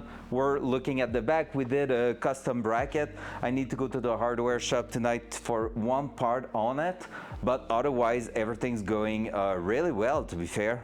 So I'm happy with all that. I'm starting to be hungry though. and I need to go in 15 minutes because I need to take a quick shower, and then we're driving like crazy on the highway to the actual garage where the Datsun's wheel are. So we're gonna bring them back home to well, tonight, but you guys are going to see them tomorrow with the wheel and everything. We're gonna compare old setup with new setup. It's gonna be amazing. Tomorrow's gonna be great. I recommend you to tune in early tomorrow, guys, because it's gonna be insanely cool. I can't wait to see the new wheels in there.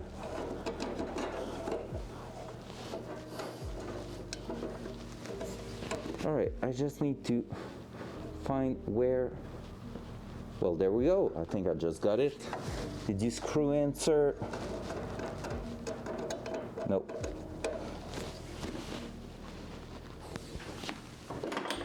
So let's try that then.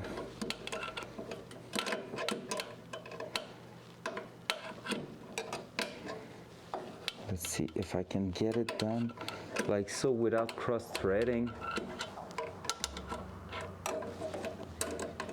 Nope, not yet, because I need that to connect before forcing anything.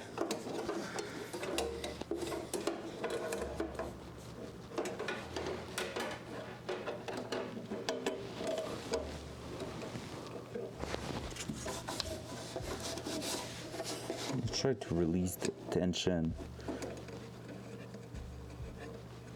Oh, got it. Pretty sure we got it there. Yeah, baby. With about no play at all.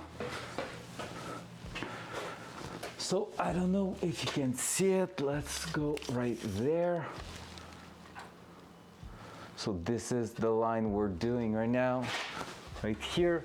So we're gonna try to shape that to follow the frame rail pretty much. So what I'm gonna do is bend it right there.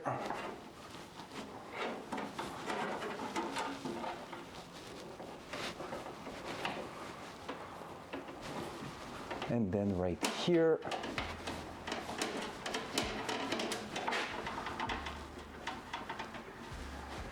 My idea will be to pretty much go on and clamp it somewhere around here, to be fair. Do a first clamp, maybe in that panel, but otherwise in that one for sure. Like so. So this is connected, not hitting the one going to the passenger side.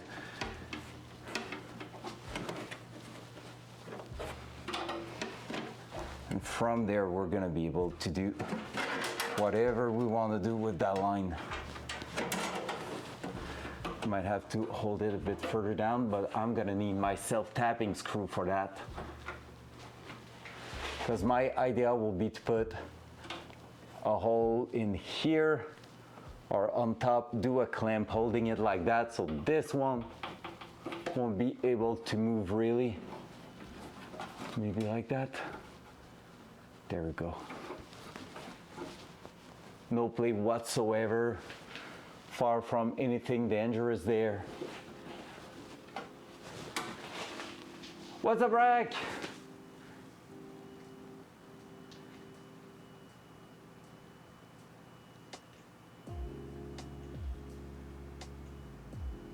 Yes, I am. It's all good to do that on nickel copper one. Ask only Cal. It's all good. It's working great. I don't say if it was like some stainless steel brake. Right to jail. Oh no, and then it is here too. Holy shit. That's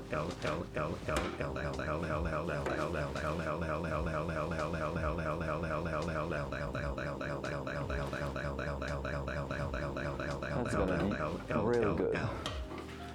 Hi. Hi. Damn, that was friendly. Bitch. Ah, there we go. There we go.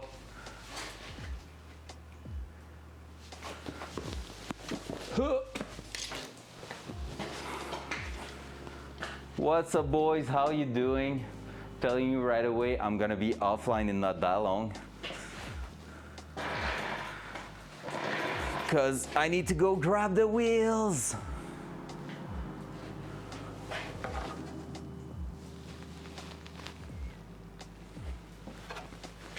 The only place I could use the tool to get better turns. Oh, another storm, that sucks.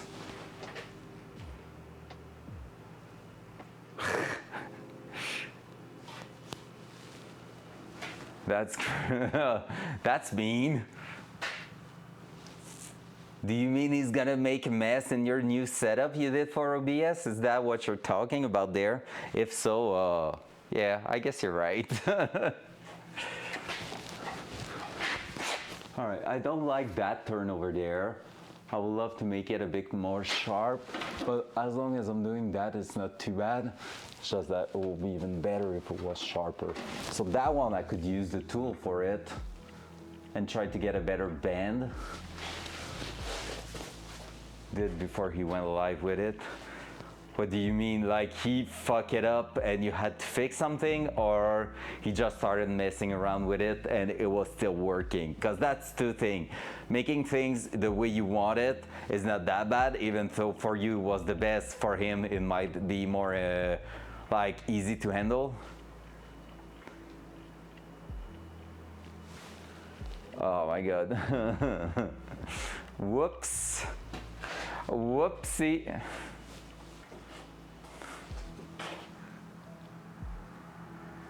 So confirm, TFG has more an artistic mindset than a technical mindset. Confirm. Confirmed.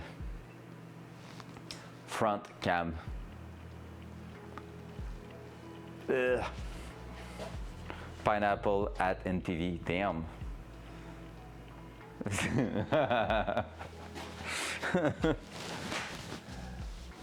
The mindset of someone who wants to make things messy, maybe.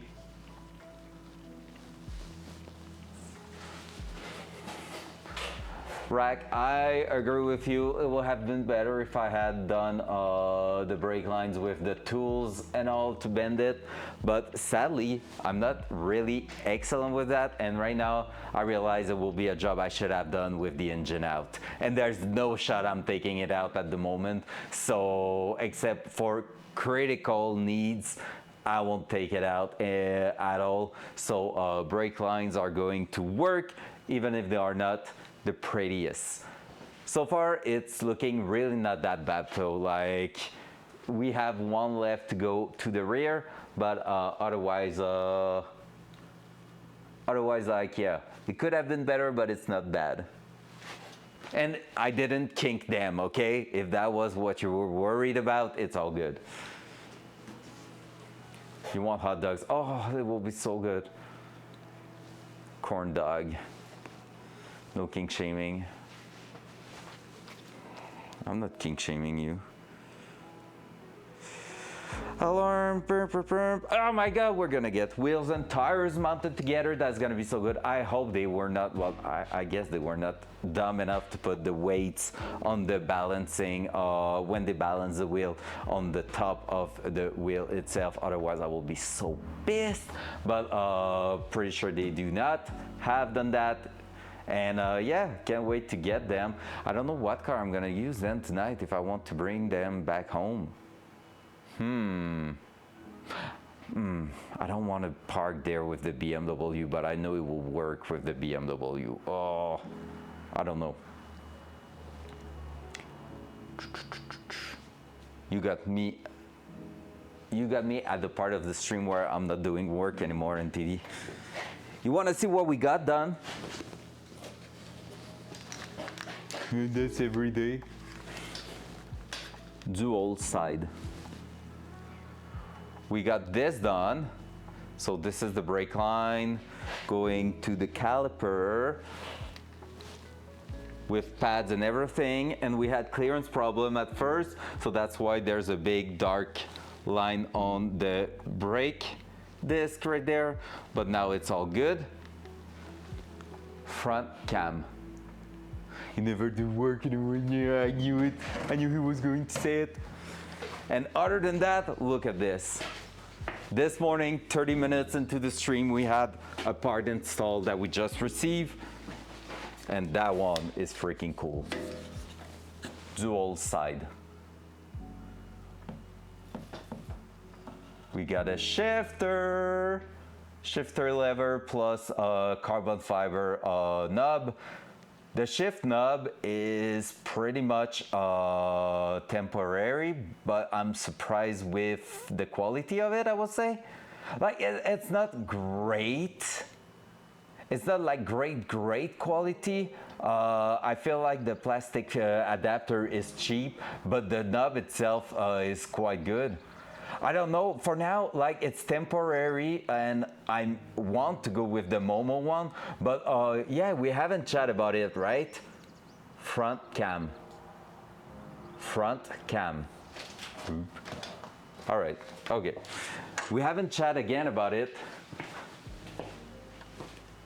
Basically, I didn't realize at first it was some sterling pounds on the website, which means the wheel and the shifter knob in US dollars is $400 pretty much, 450 US dollars on the website for all the other colors, right? But the black one, the all black one, is 450 or 470 sterling pounds, which result in about $800 for the steering wheel itself. That's quite a tiny bit of money when the other one will be like basically 500. So that 300 more is quite intense. So I don't know what I'm gonna do. I don't know if I'm going for that Momo knob and steering wheel because it's pricey for what it is. It will look good, like, don't get me wrong, it will be awesome. Yes, I'm a broke boy now. I'm a freaking broke boy, I'm telling you that. I don't feel safe anymore when I'm looking at my bank account. That's why I'm not looking at it anymore. Phew, I'm saving myself some stress, you know? But I'm looking at that and I'm happy. So that's a fair trade, I think.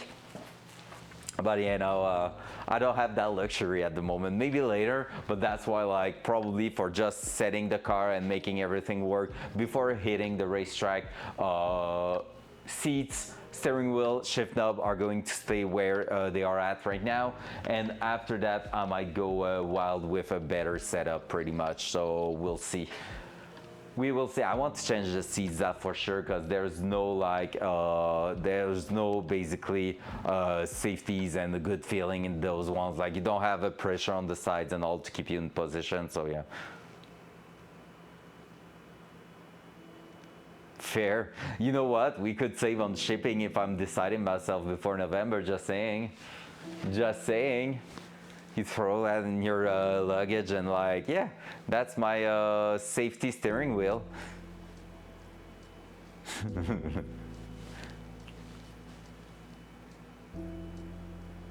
Okay, well, damn, shit. How much luggage do you need to bring? I mean, fair if you're staying a few days. We'll see. I need to go. I really need to go. I need to be out of here in 20 minutes and on my way to the garage if I want to make it on time. So guys, thank you so much for being here today. Appreciate that. We got a bunch done. We're gonna finish the brake line tomorrow for sure. I need to go to the hardware shop. I need to not forget. And after that, short hoodie and couple of pair of socks. No underwear in that list, just saying. That's gonna be a hot weekend. But yeah, thank you so much. Mr. Pound, we want to hear your sound again. Throw it in there before I go off. The first custom sound of Mr. Pound presented there.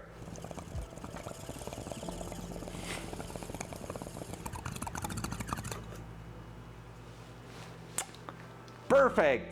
On this guy, we can close the stream. Thank you so much for being here. I appreciate you all, and I'm gonna catch you tomorrow for more work on the Datsun. We're gonna try to finish the brake, and then we're gonna jump on the sway bar because we need that to know where our exhaust system can go next week. So on this, guys, I love you all.